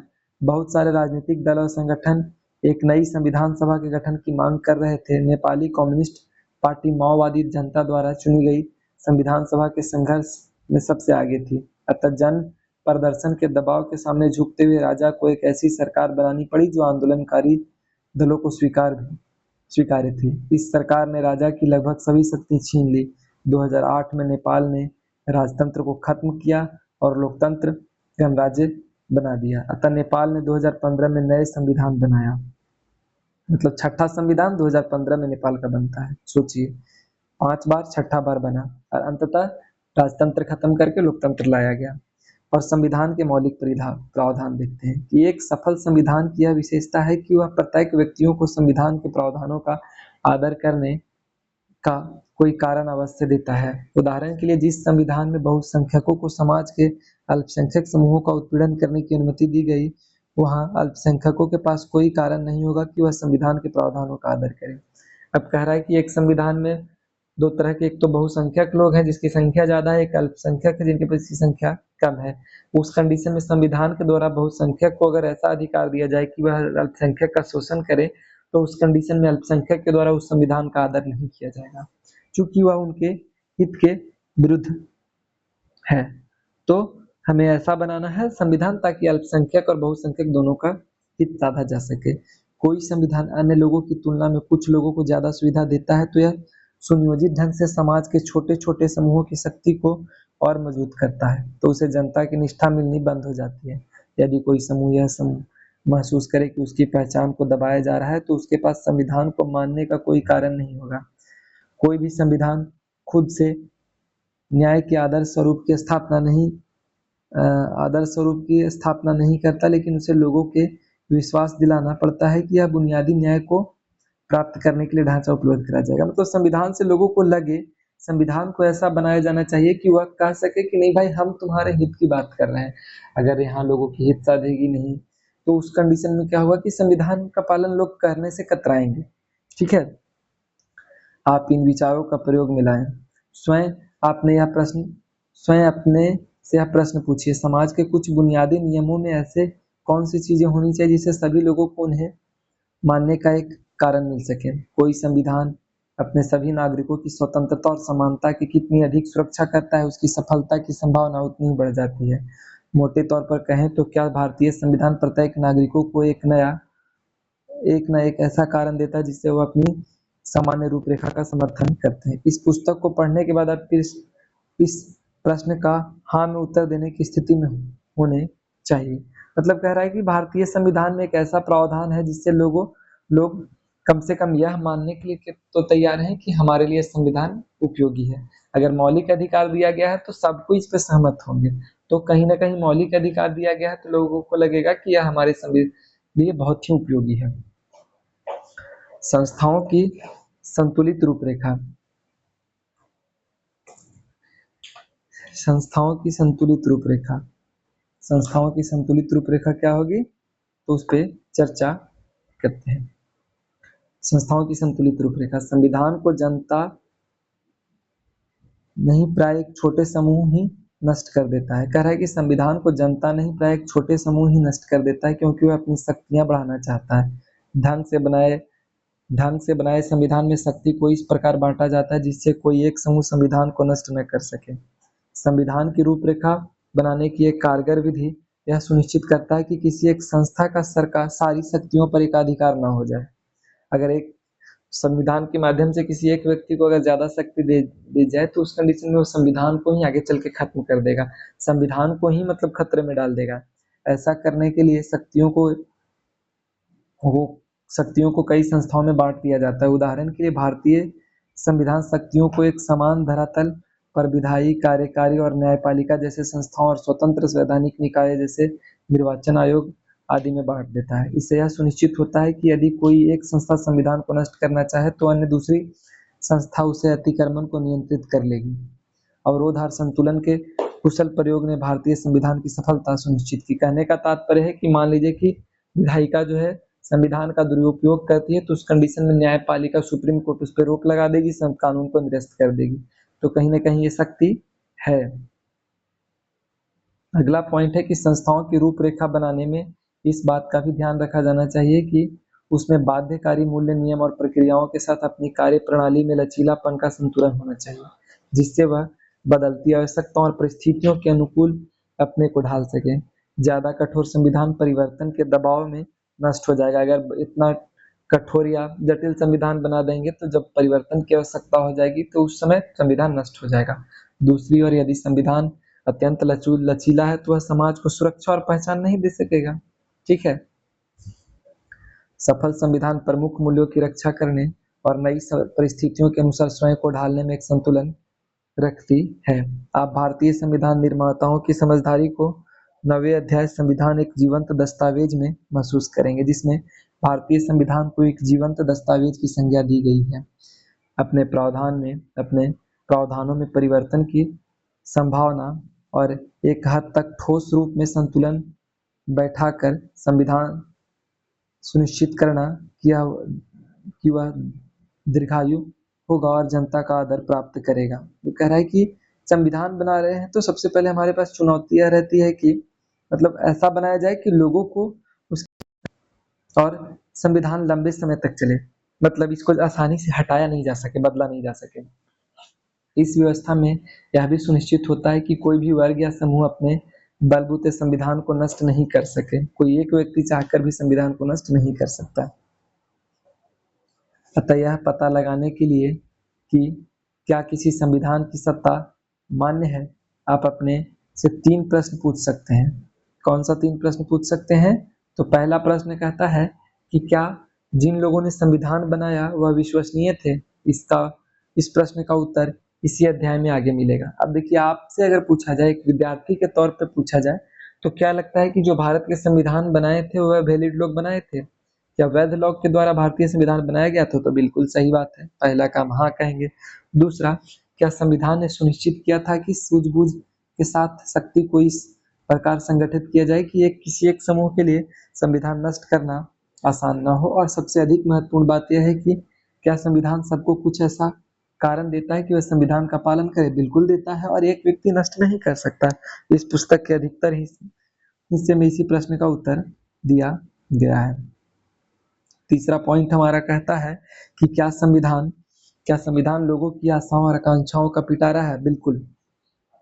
संविधान द्वारा लोगों की निष्ठा प्राप्त करने की योग्यता काफी कुछ इस बात पर निर्भर करती है कि संविधान न्यायपूर्ण है या नहीं।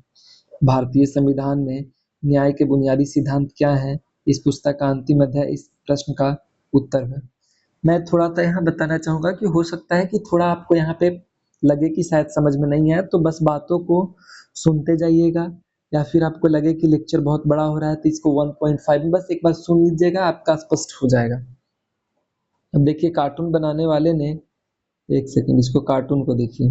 कार्टून बनाने वाले ने नए इराकी संविधान को ताश के पत्ते का महल क्यों कहा? क्या यह वर्णन भारतीय संविधान पर लागू होगा? ताश के पत्ते पर लागू इसीलिए कहा गया। एक देखिए, कॉमन सेंस की बात करेंगे कि संविधान को कभी भी बदला जा सकता है, संविधान को कभी भी गिराया जा सकता है, लेकिन भारत का संविधान ऐसा नहीं है जिसे आसानी से बदला या हटाया जा सकता है, तो इसके लिए विशेष प्रावधान है। अब देखिए, वास्तव में हम भारतीय संविधान को पढ़ेंगे, ठीक है? स्टार मार्किंग करिए गुरुजी, इंपॉर्टेंट पॉइंट्स है। भारतीय संविधान कैसे बना? आइए देखते हैं कि भारतीय संविधान कैसे बना। औपचारिक रूप से एक संविधान सभा ने संविधान को बनाया, जिसे अविभाजित भारत में निर्वाचित किया गया था। मतलब उसमें भारत और पाकिस्तान एक था, अविभाजित था। इसकी पहली बैठक 9 दिसंबर 1946 को होती है और सच्चिदानंद सिन्हा को अध्यक्ष बनाया जाता है। फिर 14 अगस्त 1947 को विभाजित भारत के संविधान सभा के रूप में इनकी पुनः बैठक होती है, जब भारत का विभाजन हो चुका है। इसके बाद संविधान सभा के सदस्य ने 1935 में स्थापित प्रांतीय विधानसभाओं के सदस्यों द्वारा अप्रत्यक्ष रूप से चुने गए। संविधान सभा की रचना लगभग उसी प्रकार के अनुसार हुई जिसे ब्रिटिश मंत्रिमंडल के एक समिति कैबिनेट मिशन के प्रस्तावित किया गया। मतलब उसी आधार पर बनाया गया जैसे कैबिनेट मिशन ने इसकी बात कही थी, ठीक है? दूसरा पॉइंट, प्रत्येक प्रांत देशी रियासतें या रियासतों के समूह से उनकी जनसंख्या के अनुपात में सीटें दी गई थी। देखिए, ऐसे पॉइंट याद रखिएगा, परीक्षा में लिखने के लिए उपयोगी होगा और एग्जामिनर अट्रैक्ट होगा कि विद्यार्थी ने क्या बात लिखी है। तो जो संविधान सभा के लिए लोग चुने गए थे वह कैसे चुने गए थे? तो प्रत्येक प्रांत से चुने गए थे, देशी रियासत से, और रियासतों के समूहों को उनकी जनसंख्या के अनुपात में सीट दी गई थी। मोटे तौर पर 10 लाख की जनसंख्या पर एक सीट का अनुपात रखा गया था कि 10 लाख जनसंख्या होगी तो एक सीट दिया जाएगा, ठीक है? परिणाम स्वरूप ब्रिटिश सरकार ने प्रत्यक्ष शासन वाले प्रांतों से 292 सदस्य चुने जहां प्रत्यक्ष शासन था, तथा देशी रियासतों से 93 सीटें आवंटित किए गए। प्रत्येक प्रांत की सीटों को 3 प्रमुख समुदायों, मुसलमान, सिख और सामान्य में उनकी जनसंख्या के अनुपात में बांट दिया गया। प्रांतीय विधानसभाओं में प्रत्येक समुदाय के सदस्यों ने अपने प्रतिनिधि का चुनाव और उनके लिए उन्हें समानुपातिक प्रतिनिधित्व और एकल संक्रमण मत पद्धति का प्रयोग किया। देशी रियासतों के प्रतिनिधियों के अनुसार देशी रियासतों के प्रतिनिधियों के चुनाव का तरीका उनके परामर्श से तय किया गया। अध्याय के पिछले भाग में उन 3 कारकों पर प्रकाश डाला गया था जो संविधान को प्रभावी और सम्मान के साथ योग्य बनाते हैं। भारतीय संविधान इस परीक्षा में किस हद तक कामयाब होगा, ठीक है, इस पे भी चर्चा करेंगे और धीरे धीरे हमें सारी चीजों का जवाब मिलेगा। आगे पॉइंट देखते हैं हम। अगला पॉइंट इस वाले पॉइंट को देखते हैं जो कि डॉक्टर BR अम्बेडकर के द्वारा कहा गया। अपने राजनीतिक लोकतंत्र में हमें सामाजिक लोकतंत्र का रूप भी देना चाहिए। राजनीतिक लोकतंत्र को सामाजिक लोकतंत्र का रूप देना चाहिए। राजनीतिक लोकतंत्र तब तक अस्थायी नहीं रह सकती जब तक उसकी आधार सामाजिक लोकतंत्र न हो। सामाजिक लोकतंत्र का अर्थ है कि इसका अर्थ है कि जीवन के उस मार्ग से है जो स्वतंत्रता, समानता और बंधुत्व को जीवन के सिद्धांतों के रूप में स्वीकार करता है। ठीक है, तो क्या क्या? स्वतंत्रता, समानता और बंधुत्व स्वीकार करता है। स्वतंत्रता, समानता और बंधुत्व के सिद्धांत को इन तीनों के एक संयुक्त रूप से पृथक पृथक रूप में नहीं समझा जा सकता। मतलब एक दूसरे से जोड़ के ही समझ सकते हैं कि समानता क्या है, स्वतंत्रता क्या है, बंधुत्व क्या है। ये तीनों मिलकर एक ऐसे संयुक्त रूप बनाते हैं इनमें से एक दूसरे को अलग करना लोकतंत्र के मूल को स्वतंत्रता से अलग नहीं किया जा सकता। मतलब आप एक चीज को अलग करते हैं तो कहीं ना कहीं वह सबको अलग करता है, और न ही स्वतंत्रता और समानता को बंधुत्व से अलग किया जा सकता है। समता विहीन स्वतंत्रता कुछ अनेक व्यक्तियों पर प्रभुता को जन्म देती है। स्वतंत्रता विहीन समता व्यक्तिगत पहल को नष्ट कर देती है, और यह बेसिकली बंधुता के बिना स्वतंत्रता और समानता अपने स्वाभाविक मार्ग ग्रहण कर लेती है। बस एक बार पढ़ लीजिएगा, ऐसा इसको बस विशेष पूछा नहीं जाएगा, बस एक कोटेशन है डॉक्टर BR अम्बेडकर के द्वारा कहा गया है। अब अगला पॉइंट देखिए कि क्या आपकी कक्षा में स्वतंत्रता, समानता और बंधुत्व के सिद्धांतों को व्यवहार में लाया जाता है? स्वतंत्रता मतलब लोगों को पर्याप्त स्वतंत्रता कक्षा में दी गई है, प्रश्न पूछने की स्वतंत्रता दी गई है। क्या सभी बच्चों के साथ समान व्यवहार किया जाता है? समानता। बंधुत्ता, क्या आप एक दूसरे के साथ मिल के भाई बहन जैसे रहते हैं? इनको एक साथ कैसे व्यवहार में लाया जा सके, अपने साथियों के साथ चर्चा करिए। अगला पॉइंट है संविधान सभा का स्वरूप। 3 जून 1947 संविधान सभा का स्वरूप क्या है? तो 3 जून 1947 की योजना के अनुसार विभाजन के बाद वे सभी प्रतिनिधि संविधान सभा के सदस्य नहीं रहे जो पाकिस्तान के क्षेत्र से चुनकर आए थे।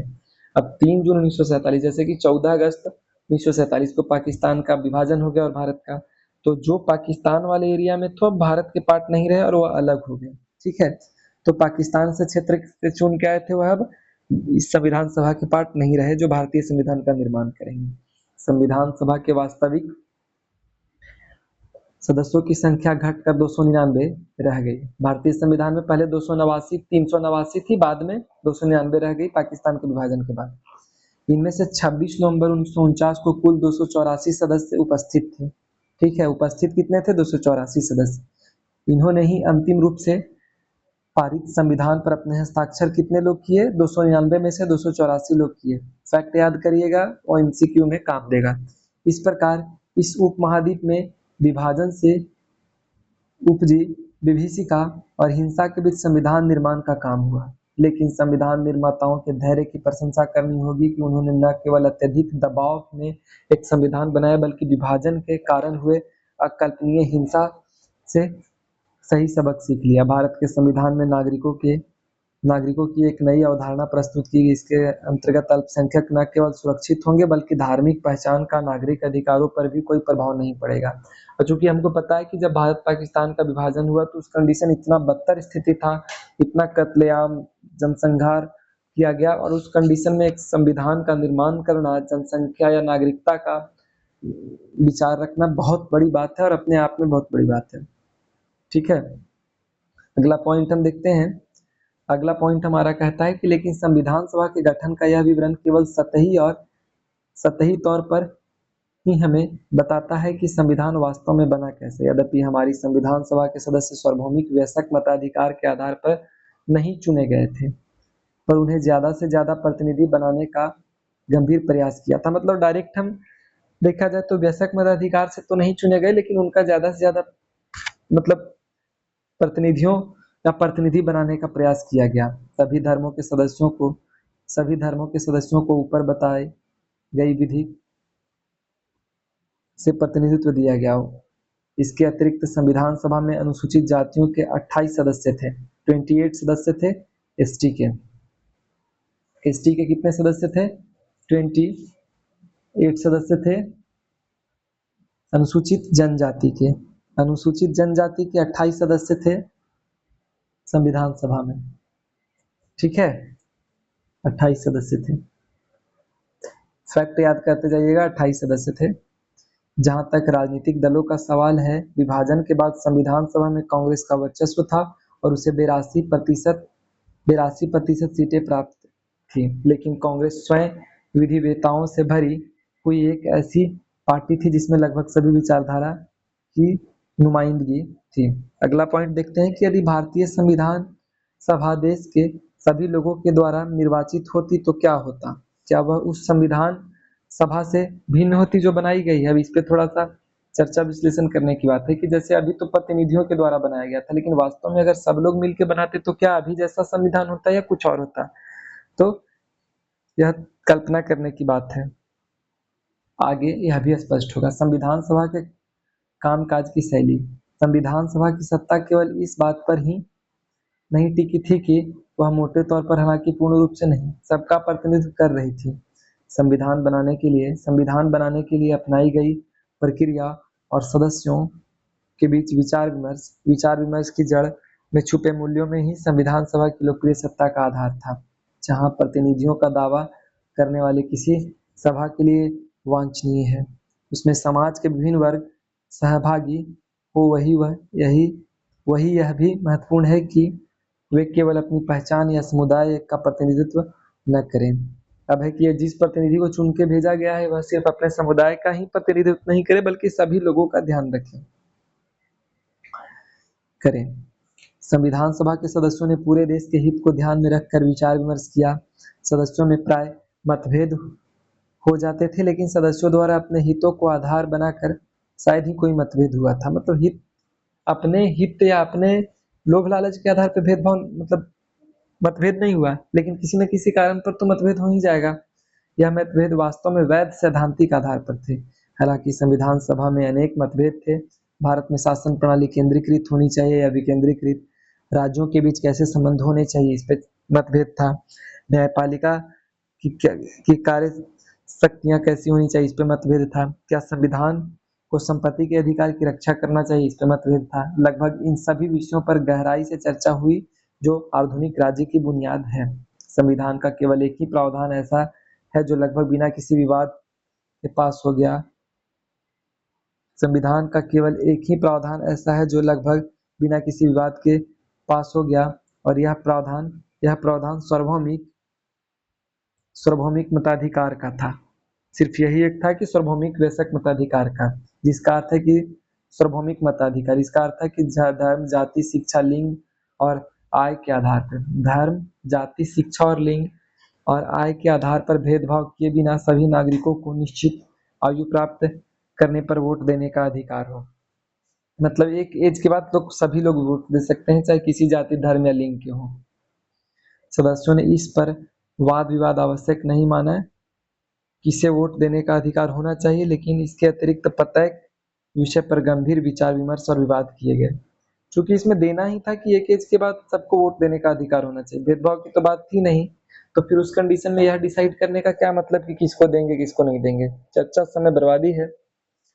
इस सभा की लोकतांत्रिक मूल्यों के प्रतिनिष्ठा का सबसे बढ़िया व्यवहारिक रूप कुछ और नहीं हो सकता। संविधान सभा को असल ताकत इस बात से मिली थी कि वह सार्वजनिक हित का काम कर रही है। इसके सदस्यों ने चर्चा और तर्कपूर्ण बहसों पर काफी जोर दिया। उन्होंने सिर्फ अपने हितों की बात नहीं की, बल्कि अपने सोच और फैसलों के पक्ष में अन्य सदस्यों को सैद्धांतिक कारण दिए। अपनी सोच के पक्ष में दूसरों के तर्कपूर्ण संवाद स्वार्थ या संकीर्णता से ऊपर उठा देता है। संविधान सभा में कई चर्चा कई मोटे खंडों में प्रकाशित हुई और हर अनुच्छेद को लेकर ऐसे विस्तृत और बारीकी से बातचीत हुई थी। वह सार्वजनिक विवेक की भावना को सबसे प्रामाणिक ढंग से सामने लाती है। ये बहसें भी फ्रांसीसी और अमेरिकी क्रांति की तरह संविधान निर्माण के इतिहास के सबसे महत्वपूर्ण और यादगार अध्यायों में से एक था। कार्यविधि की बात करते हैं कि क्या थी। कार्यविधि था कि संविधान सभा की सामान्य कार्यविधि में भी सार्वजनिक विवेक का महत्व स्पष्ट दिखाई देता था। विभिन्न मुद्दों के लिए संविधान सभा की 8 मुख्य कमेटियां थी। टोटल 8 कमेटियां थी। आमतौर पर जवाहरलाल नेहरू, राजेंद्र प्रसाद, सरदार पटेल, B.R. अम्बेडकर इन कमेटियों की अध्यक्षता करते थे। ये ऐसे लोग थे जिनके विचार हर बात पर एक दूसरे से के समान नहीं थे। अम्बेडकर तो कांग्रेस और गांधी के कड़े आलोचक थे, ठीक है, और कड़े आलोचक थे और उन पर अनुसूचित जातियों के उत्थान के लिए पर्याप्त काम न करने का आरोप लगाते थे। पटेल और नेहरू बहुत से मुद्दे पर एक दूसरे से असहमत थे, फिर भी सबने एक साथ मिलकर काम किया। प्रत्येक कमेटी ने आमतौर पर संविधान के कुछ प्रावधानों का प्रारूप तैयार किया, जिन पर बाद में पूरा संविधान सभा ने चर्चा की थी। तो यहाँ हम देख सकते हैं कि बहुत सारे मतभेद के बावजूद भी लोग मिलकर काम कर रहे हैं। आमतौर पर यह प्रयास किया गया कि फैसले आम राय से हों और कोई भी प्रावधान किसी खास हित समूह के पक्ष में न हो। कई प्रावधानों पर निर्णय मत विभाजन करके भी किया गया। ऐसे अवसरों पर भी हर सरोकार का ध्यान रखा गया और हर तर्क और शंका का समाधान बहुत ही सावधानी से किया गया। लिखित रूप से उनका जवाब भी दिया गया। 2 वर्ष 11 महीने की अवधि में संविधान सभा की बैठकें 166 दिन तक चली। 166 दिन तक बैठक चली। इसके जो सत्र थे अखबार और आम लोगों के लिए खुले हुए थे। ठीक है, एक पॉइंट इसको भी देख लेते हैं जिसमें B.R. अम्बेडकर और डॉक्टर राजेंद्र प्रसाद को दिखाया गया है। संविधान सभा के अध्यक्ष डॉक्टर राजेंद्र प्रसाद और प्रारूप समिति के अध्यक्ष डॉक्टर B.R. अम्बेडकर एक दूसरे के अभिवादन करते हुए, जैसा मैंने महसूस किया, डॉक्टर राजेंद्र प्रसाद कहते हैं, जो कि भारत के पहले राष्ट्रपति भी हैं, जैसा मैंने महसूस किया कि शायद ही किसी ने किया हो कि प्रारूप समिति के सदस्य, विशेषकर इसके सभापति डॉक्टर अम्बेडकर ने अपने अस्वस्थ होने के बावजूद कितने उत्साह और लगन के साथ कार्य किया। डॉक्टर अम्बेडकर को प्रारूप समिति में शामिल करने और इनके सभापति बनने के निर्णय से बेहतर और कोई निर्णय नहीं हो सकता। उन्होंने न केवल अपने चयन को न्यायोचित सिद्ध किया, बल्कि उन्होंने जो कार्य किया उसे भी गरिमा प्रदान की। इस संबंध में समिति के अन्य सदस्यों में परस्पर भेद करना पक्षपातपूर्ण होता है। मैं जानता हूं कि इन सभी ने उतने ही उत्साह और लगन के साथ कार्य किया जितना कि उनके सभापति ने, वे सभी देशों की कृतज्ञता के पात्र हैं। ठीक है, मतलब धन्यवाद ज्ञापन किया जा रहा है। अब देखते हैं कि राष्ट्रीय आंदोलन विरासत में मिली है हमें, तो उसका क्या प्रभाव रहा। लेकिन कोई भी संविधान केवल अपनी संविधान सभा के बूते नहीं बनता।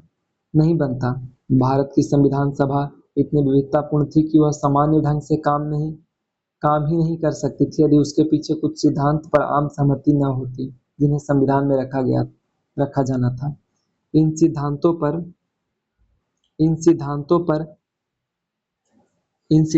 पर स्वतंत्रता आंदोलन के दौरान सहमति बनी। एक तरफ से संविधान सभा केवल उन सिद्धांतों को मूर्त रूप से आकार दे रही थी जो उनके राष्ट्रीय आंदोलन से विरासत में प्राप्त किए थे। संविधान लागू होने के कई दशक पूर्व से ही राष्ट्रीय आंदोलन में उन प्रश्नों पर चर्चा हुई थी जो संविधान बनाने के लिए प्रासंगिक थे, जैसे भारत सरकार का स्वरूप और संरचना कैसी होनी चाहिए, हमें किन मूल्यों का समर्थन करना चाहिए, किन असमानताओं को दूर किया जाना चाहिए आदि। इन बहसों से पर्याप्त निष्कर्षों को ही संविधान में अंतिम रूप प्रदान किया गया। ठीक है। अगला, राष्ट्रीय आंदोलन से जिन सिद्धांतों को संविधान सभा में लाया गया उसका सर्वोत्तम सारांश हमें नेहरू द्वारा 1946 में प्रस्तुत उद्देश्य प्रस्ताव से प्राप्त होता है। प्रियम्बल को उद्देश्य प्रस्ताव कहते हैं। ठीक है, ठीक है। इस प्रस्ताव में संविधान सभा के उद्देश्यों को परिभाषित किया गया। इस प्रस्ताव में संविधान की सभी आकांक्षाओं और मूल्यों को समाहित किया गया। पिछले भाग में जिसे संविधान के मौलिक प्रावधान कहा गया था वह वास्तव में उद्देश्य प्रस्ताव से समाहित मूल्यों से प्रेरित और उनका सारांश है। इस प्रस्ताव के आधार पर हमारे संविधान में समानता, स्वतंत्रता, लोकतंत्र, संप्रभुता और सार्वजनिक पहचान जैसी बुनियादी प्रतिबद्धता को संस्थागत रूप दिया गया था। हमारे संविधान केवल नियमों या प्रक्रियाओं की भूल भुलैया नहीं बल्कि यह एक ऐसा सरकार बनाने की नैतिक प्रतिबद्धता है जो राष्ट्रीय आंदोलन में लोगों को दिए गए आश्वासनों को पूरा करता है। कि सिर्फ एक संविधान या संविधान बनाने की प्रक्रिया नहीं है बल्कि यह लोगों को दी गई आकांक्षाओं को पूरा करने की भी बात करता है। अगला पॉइंट है कि संस्थागत व्यवस्था। संस्थागत व्यवस्था को देखने से पहले हम बस इस पॉइंट को एक बार देख लेते हैं जिसमें यह बच्ची है। ठीक है, यदि हमें 1937 में स्वतंत्रता मिल जाती तो क्या होता, हमें 1957 तक इंतजार करना पड़ता तो क्या होता, क्या तब बनाया गया संविधान हमारे वर्तमान संविधान से भिन्न होता है? हो सकता है पहले बनता संविधान तो कुछ चीजें कम या ज्यादा होती हैं और बाद में भी बनता तो कुछ चीजें कम या ज्यादा होती, क्योंकि परिस्थिति हो सकता है उस समय अलग हो।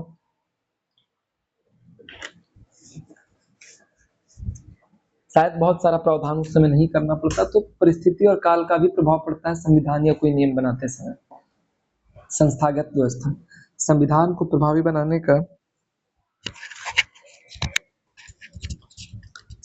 प्रभावी बनाने का तीसरा कारक यह है कि सरकार की सभी संस्थाओं को संतुलित ढंग से व्यवस्थित किया जाए। मूल सिद्धांत यह रखा गया है कि सरकार लोकतांत्रिक रहे और जन कल्याण के लिए प्रतिबद्ध रहे जिसमें लोगों को अधिकतम हित प्राप्त हो। संविधान सभा ने शासन के विभिन्न अंगों विधायिका, कार्यपालिका और न्यायपालिका के बीच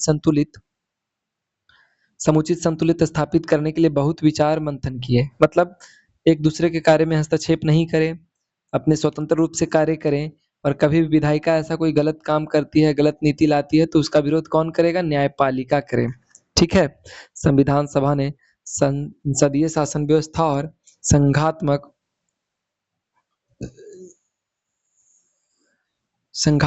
एक सेकेंड विचार मंथन, यहाँ पे क्या कह रहा है कि विचार मंथन किया। संविधान सभा ने संसदीय शासन व्यवस्था और संघात्मक,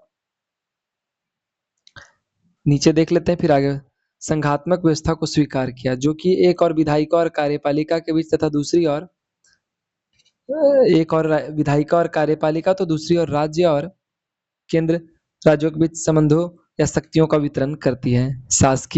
शासकीय संस्थाओं की सर्वाधिक संतुलन व्यवस्था स्थापित करने में हमारे संविधान निर्माताओं ने दूसरे देशों के प्रयोगों और अनुभवों से सीखने का भी प्रयास किया और इसमें संकोच नहीं किया। जैसे जब भी हम भारत में संघात्मक व्यवस्था की बात करते हैं तो यह कहीं ना कहीं अमेरिका और कनाडा से संबंधित है। कनाडा से ही विशेष रूप से संबंधित समझा जाता है, जिसमें राज्य और केंद्र का संबंध क्या होगा इस पर चर्चा की जाती है। और हमारे संविधान निर्माता इतने इगोइस्टिक या मतलब घमंडी नहीं थे कि किसी देश का प्रावधान नहीं ले सके, बल्कि वो अलग अलग देशों से इन्होंने बहुत कुछ लिया और सीखा भी है। ठीक है, अगला पॉइंट है कि इस प्रकार हमारे संविधान निर्माताओं ने अन्य संवैधानिक परंपराओं से कुछ ग्रहण करने से भी कोई परहेज नहीं किया। यह उनके व्यापक ज्ञान का प्रमाण है कि उन्होंने किसी भी ऐसे बौद्धिक तर्क या ऐतिहासिक उदाहरण की अनदेखी नहीं की जो उनके कार्य को संपन्न कर सके। ठीक है, करने के लिए जरूरत थी, अतः उन्होंने विभिन्न देशों से अनेक प्रावधान को भी लिया, लेकिन उन विचारों को लेना कोई नकलची मानसिकता का परिणाम नहीं था, बल्कि बात इससे बिल्कुल अलग थी। संविधान के प्रत्येक प्रावधान को इस आधार पर उचित सिद्ध करना था कि वह भारत की समस्याओं और आशाओं के अनुरूप है। यह भारत का सौभाग्य था कि हमारा संविधान सभा ने संकुचित दृष्टिकोण छोड़कर संपूर्ण विश्व से सर्वोत्तम चीजें ली। मतलब सबसे अच्छा क्या हो सकता है इसको हमने देखा, नहीं कि हमने सीखने का जितना हो सकता है सीखा। ऐसा दिमाग में हम लोग का नहीं था कि हम फलाने देश से कुछ नहीं लेंगे, जहां जैसे हम लोग को जरूरत पड़ी हमने लिया, अगला पॉइंट क्या है यहाँ इस पॉइंट को देखिए, क्या यह संविधान उधार का था? हम ऐसे संविधान क्यों नहीं बना सके जिसे कहीं से कुछ उधार न लिया गया है? अब देखिए कह रहा है कि क्या अभी भारतीय संविधान उधार है? हम ऐसा संविधान क्यों नहीं बनाए जिसमें सब कुछ हम खुद से डाल सके? तो इसे उधार कहना कहीं ना कहीं गलत होगा, चूंकि हम संविधान जब भी बनाते हैं, कोई भी नियम कानून बनाते हैं, तो उसका अलग अलग जगहों का प्रयोग देखते हैं। हम कोई काम लेते हैं, घर में मान लीजिए कि एक टीवी या पंखा ही लेने जाना होता है, तो उस कंडीशन में हम देखते हैं कि मेरे पड़ोसी ने फलाने कंपनी का पंखा लिया, ज्यादा दिन नहीं चला, इसलिए हम उस कंपनी का पंखा नहीं लेंगे। तो यहाँ हम अपने पड़ोसी से भी सीख रहे हैं। तो जब हम एक पंखा, एक छोटा सा टीवी, फ्रिज लेने के लिए, एक छोटी सी कुर्सी लेने के लिए हम दूसरे से सीख रहे हैं कि नहीं लेना है, अगर खराब है तो, और बढ़िया है तो इस कंपनी का लेना है, तो उस कंडीशन में हम इतना बड़ा देश का संविधान बनाने के लिए क्या कुछ देश से सीख नहीं सकते हैं? तो इसे उधार का संविधान कहना मूर्खता की बात होगी। अगला पॉइंट है कि उद्देश्य प्रस्ताव के प्रमुख बिंदु। पहला, भारत एक स्वतंत्र संप्रभु गणराज्य होगा। बिल्कुल। भारत ब्रिटेन के अधिकार में आने वाले भारतीय क्षेत्रों, विदेशी रियासतों और देशी रियासतों के बाहर के ऐसे क्षेत्र जो हमारे संघ का अंग बनना चाहते हैं का एक संघ होगा। बिल्कुल ठीक है। संघ की इकाई स्वायत्त होगी और उन सभी शक्तियों का प्रयोग और कार्यों का संपादन करेगी जो संघीय सरकार को नहीं दी गई। संप्रभु और स्वतंत्र भारत तथा इसके संविधान की समस्त शक्तियों और सत्ता का स्रोत जनता है। भारत के सभी लोगों को सामाजिक, आर्थिक, राजनीतिक, न्यायिक, कानून के समक्ष समानता, निष्ठा और अवसर की समानता तथा कानून और सार्वजनिक नैतिकता की सीमाओं में रहते हुए भाषण, अभिव्यक्ति, विश्वास, धर्म, उपासना, व्यवसाय, संगठन और कार्य करने की मौलिक अधिकार की गारंटी और सुरक्षा देती है। एक बार आप लोग इसको पढ़ लीजिएगा, बस मैं एक लाइन पढ़ के निकल ले रहा हूँ। अल्पसंख्यक, पिछड़े एवं जनजातीय क्षेत्र, दलित एवं अन्य पिछड़े वर्गों को समुचित सुरक्षा की गारंटी।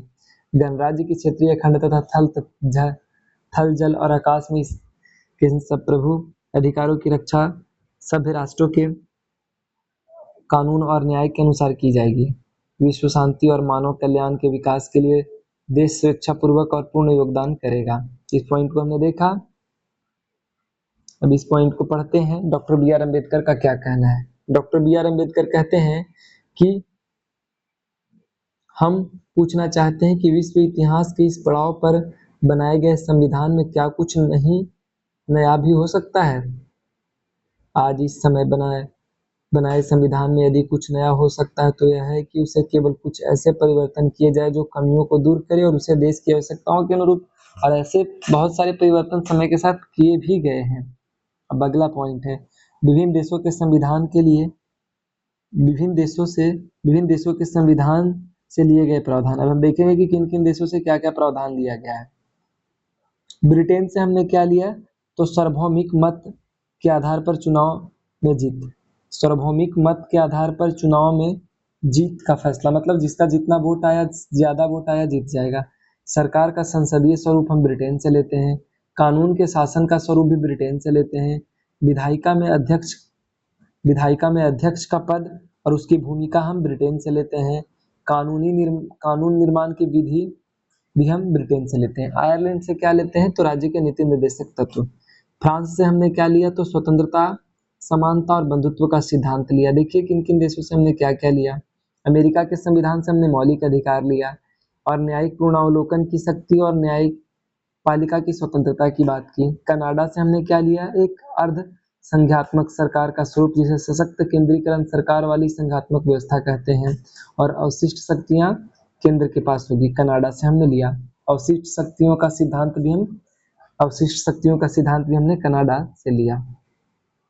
निष्कर्ष क्या निकलता है, इस पे चर्चा करते हैं।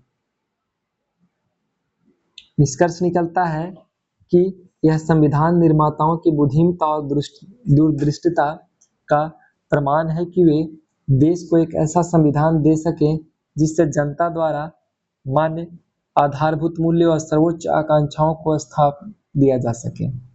यह वही कारण है जिसकी वजह से इतनी जटिलता से बनाया गया संविधान न केवल अस्तित्व में है बल्कि एक जीवंत सच्चाई भी है। जबकि दुनिया के अन्य अनेक संविधान कागजी पोथों में ही दब कर रह गए हैं। अब कहने का तात्पर्य है कि भारत का संविधान ऐसा बनाया गया है जो कि लोगों की वास्तविक जरूरत को आज तक पूरी करते आ रही है, ना कि ऐसा दस्तावेज जो बस एक बना दिया गया है लेकिन कोई काम का नहीं है। ठीक है, भारत का संविधान एक विलक्षण दस्तावेज है जो अन्य देशों, खास तौर पर दक्षिण अफ्रीका के लिए एक प्रतिमान हो गया। 3 वर्ष तक संविधान बनाने की प्रक्रिया का मुख्य उद्देश्य यह रहा कि एक ऐसा संतुलित संविधान बनाया जाए जिसमें संविधान द्वारा निर्मित व्यवस्था संस्थाएं अस्त व्यस्त या कामचलाऊ व्यवस्था मात्र न हो, बल्कि लोगों की आकांक्षाओं को एक लंबे समय तक संजोए रखे। ठीक है, आप पुस्तक के शेष भाग में इन व्यवस्था के बारे में पढ़ेंगे। अब कह रहा है कि इतना लंबा समय लगभग 3 साल लगा, 2 साल 11 महीना का टाइम लगा। तो ऐसा लगने का टाइम यह था, या इतना टाइम लगाने का मेन कारण यह था कि व्यवस्था ऐसी बनाए जो कि वास्तव में लोगों की जरूरत को पूरा करता है, न कि कुछ दिन चले फिर खत्म हो जाए। तो लोगों की वास्तविक आकांक्षाओं को पूरा करने के लिए ऐसी व्यवस्था बनाई गई। तो यह हमारा अंतिम चैप्टर था। आपने क्या सीखा, क्या समझा, यह जरूर बताइएगा कमेंट बॉक्स में। साथ ही साथ आज के प्रश्न को देखते हैं। प्रश्न है, इनमें से कौन सा संविधान का कार्य नहीं है? इस पे चर्चा करिए। कौन सा कार्य संविधान का नहीं है? यह नागरिकों के अधिकारों की गारंटी देता है। बिल्कुल सही बात है, यह लोग नागरिकों की अधिकारों की गारंटी देता है, हमें मौलिक अधिकार दिया है। यह शासन की विभिन्न शाखाओं की शक्तियों के अलग अलग क्षेत्र का रेखांकन करता है। बिल्कुल काम बटा हुआ है कि विधायिका क्या करेगी, कार्यपालिका क्या करेगी और न्यायपालिका क्या करेगी। ग कहता है कि यह सुनिश्चित करती है कि सत्ता में अच्छे लोग आए। दूसरा देखते हैं कि यह कुछ साझे मूल्यों की अभिव्यक्ति है। बिल्कुल सही बात है। ठीक है, यह सुनिश्चित करता है कि सत्ता में अच्छे लोग आए और यह कुछ साझे मूल्यों की अभिव्यक्ति करती है। तो सी इसका गलत हो जाएगा। अगला पॉइंट है, प्रश्न क्या था? यह संविधान का क्या कार्य नहीं है? तो अच्छे लोग की बात हम सत्ता में नहीं कर सकते। सत्ता में अच्छे लोग समय काल परिस्थिति के अनुसार आएंगे। यह संविधान में नहीं लिखा गया है कि सत्ता में, लेकिन संविधान के द्वारा अक्सर प्रयास किया जाता है। दूसरा प्रश्न है, निम्नलिखित में से कौन सा कथन इस बात की एक बेहतर दलील है कि संविधान की प्रामाणिकता संसद से ज्यादा है? पहला, संसद के अस्तित्व में आने से कभी कहीं पहले संविधान बनाया जा चुका था। कह रहा है कि निम्नलिखित में से कौन सा कथन इस बात का एक बेहतर दलील है कि संविधान की प्रामाणिकता संसद से ज्यादा? बिल्कुल सही बात है, संसद के अस्तित्व में आने से कहीं पहले संविधान बना दिया गया था। चूंकि सही बात है, संविधान तो पहले बना, संसद बाद में आता है संविधान के आधार पर। दूसरा, संविधान के निर्माण संसद के सदस्यों से कहीं ज्यादा बड़े नेता थे। संविधान क्या कह रहा है? संविधान के निर्माता जो हैं संसद के सदस्यों से कहीं ज्यादा बड़े नेता थे, ऐसा कहना गलत होगा। दूसरा, ग कहता है कि संविधान यह बताता है कि संसद कैसे बनाई जाए और इसे कौन सी शक्ति प्राप्त हो। तो दो सुटेबल है। और संसद जो है संविधान का संशोधन नहीं करती, इसमें घ गलत है। तो इसका सबसे सटीक उत्तर हम इसको ग मान के चलते हैं कि संसद को बनाने के लिए संविधान का होना जरूरी है और संसद ही डिसाइड करती है कि संविधान कैसा होगा। कितने प्रश्न हैं? 9-10 प्रश्न हैं। एक बार हम इसको पढ़ के बस निकाल लेते हैं। तीसरा प्रश्न बताता है कि संविधान के बारे में निम्नलिखित कथन सही या गलत है। सरकार के गठन और उसकी शक्तियों के बारे में संविधान एक लिखित दस्तावेज है। ठीक है, सरकार का गठन कैसे होगी और शक्ति क्या होगी? संविधान सिर्फ लोकतांत्रिक देशों में होता है और उसकी जरूरत ऐसी देशों में होती है। बिल्कुल गलत बात है, संविधान तो सबके पास होता है। संविधान एक कानूनी दस्तावेज है और आदर्श एवं मूल्यों से इसका कोई सरोकार नहीं है। गलत है। सही है, संविधान सिर्फ लोकतांत्रिक देशों में होती है और इसकी जरूरत ऐसे देशों में ही होती है। हालांकि संविधान सबके पास होती है, लेकिन हम आगे वाले प्रश्न को देखते हैं। संविधान एक ऐसा कानूनी दस्तावेज है, आदर्श तथा मूल्यों से इसका कोई सरोकार नहीं है। ठीक है, संविधान एक नागरिकों को नई पहचान देता है। घ सही होगा, सस्पेंस इसमें है, तो इसमें सबसे नेगेटिव पॉइंट घ बता रहा है, तो घ गलत होगा और ख सही हो जाएगा। चौथा प्रश्न हमारा है, बताएं कि भारतीय संविधान के निर्माण के बारे में निम्नलिखित अनुमान सही है या नहीं। उत्तर नीचे दिए गए हैं। देखिए क्या कह रहा है। ख कहता है कि संविधान सभा में भारतीय जनता की नुमाइंदगी नहीं हुई, इसका निर्वाचन सभी नागरिकों द्वारा नहीं हुआ। आगे देखते हैं क्या सत्य है। संविधान बनाने की प्रक्रिया में कोई बड़ा फैसला नहीं लिया गया क्योंकि उस समय नेताओं के बीच संविधान की बुनियादी रूपरेखा के बारे में आम सहमति थी। संविधान में कोई मौलिकता नहीं है क्योंकि इसका अधिकांश हिस्सा दूसरे देशों से लिया गया है। ऐसा कहना गलत होगा। एकदम से ऐसा कह देना कि कोई मौलिकता नहीं है, हर चीज हम दूसरे देश से लिए हैं, तो गलत होगा। बाकी के दो सही होंगे। ठीक है, क्या सही होंगे? तो संविधान सभा में भारतीय जनता की नुमाइंदगी नहीं हुई, इसका निर्वाचन सभी नागरिकों द्वारा नहीं किया गया, मतलब एक प्रतिनिधि मंडल के द्वारा किया गया। सभी नागरिक पॉसिबल नहीं थे भाई। ख संविधान बनाने की प्रक्रिया में कोई बड़ा फैसला नहीं लिया गया क्योंकि उस समय नेताओं के बीच संविधान की बुनियादी रूपरेखा में आम सहमति थी कि क्या होगा, तो ज्यादा कुछ वैसा किया नहीं गया। पांचवा प्रश्न देखते हैं, भारतीय संविधान के बारे में निम्नलिखित प्रत्येक निष्कर्ष की पुष्टि में दो उदाहरण दें। इसको एक बार आप देखिएगा। पहला कहता है कि संविधान का निर्माण विश्वसनीय नेताओं द्वारा हुआ, उनके लिए जनता में के मन में आदर था। बिल्कुल सही बात है। खास संविधान ने शक्तियों का बंटवारा इस तरह किया कि उसमें उलटफेर मुश्किल है। बिल्कुल सही। संविधान जनता की आशा और आकांक्षाओं का केंद्र है। छठा प्रश्न कहता है कि किसी देश के लिए संविधान में शक्ति और जिम्मेदारियों का साफ साफ निर्धारण होगा जरूरत है। कह रहा है कि किसी देश के लिए संविधान में शक्तियों और जिम्मेदारियों का साफ साफ निर्धारण क्यों जरूरी है, इस तरह का निर्धारण क्यों होना चाहिए। अब मैं बताना चाहता हूं कि एक बार मैं आपको पढ़ा दिया हूं। दूसरा बात मैं बता रहा हूं कि एक बार आप प्रश्न को अपने तरीके से देखिए, कितना क्या बनता है नहीं बनता है तो आप कमेंट बॉक्स में करिए। अलग से मैं सारे प्रश्नों को भी सॉल्व करवाऊंगा और अच्छे से करवाऊंगा, तो ये सब देख लीजिएगा। अंतिम पॉइंट हम लोग यहाँ नीचे देखते हैं क्या कह रहा है। राज्यसभा टीवी श्रृंखला संविधान भारतीय राज्यसभा का टीवी श्रृंखला, जिसमें भारतीय संविधान के निर्माण की कहानी तथा गांधी, सरदार और डॉक्टर अम्बेडकर, यह बेसिकली एक टीवी का कार्यक्रम की बात कर रहा है। तो यह हमारा टॉपिक कंप्लीट होता है, जो कि संविधान और संविधान कैसे बना, क्यों बना, इस पे चर्चा था। यह थोड़ा लेक्चर लंबा हो गया, लेकिन मैं उम्मीद करता हूँ कि आप इसे 1.5 पर करके देख सकते हैं। निसंदेह अच्छा लगेगा। और अगर थोड़ा बोरिंग लगे तो 1.5 करके देखिएगा, और एक बार यहाँ लेक्चर देखने के बाद बुक को जरूर पढ़िएगा, या बुक पढ़ के लेक्चर देखिएगा। दो ऑप्शन है। अगर लेक्चर देख के बुक पढ़िएगा तो ज्यादा सही आएगा। कहाँ सस्पेंस हुआ, कहाँ आपको नहीं समझ में आया, क्या दिक्कत है, इस पे फिर से मैं समझा दूंगा। एक बार कमेंट बॉक्स में बताइएगा, क्वेश्चन आंसर में हल करवा दूंगा। और साथ ही साथ इस लेक्चर में, इस वीडियो में बने रहने के लिए आपका बहुत बहुत धन्यवाद। यह क्लास 11th का लेक्चर था, राजनीतिक विज्ञान का लेक्चर था, और यह संविधान की रूपरेखा से संबंधित था। ऐसे ही और बहुत सारे लेक्चर आएंगे। अभी के लिए धन्यवाद।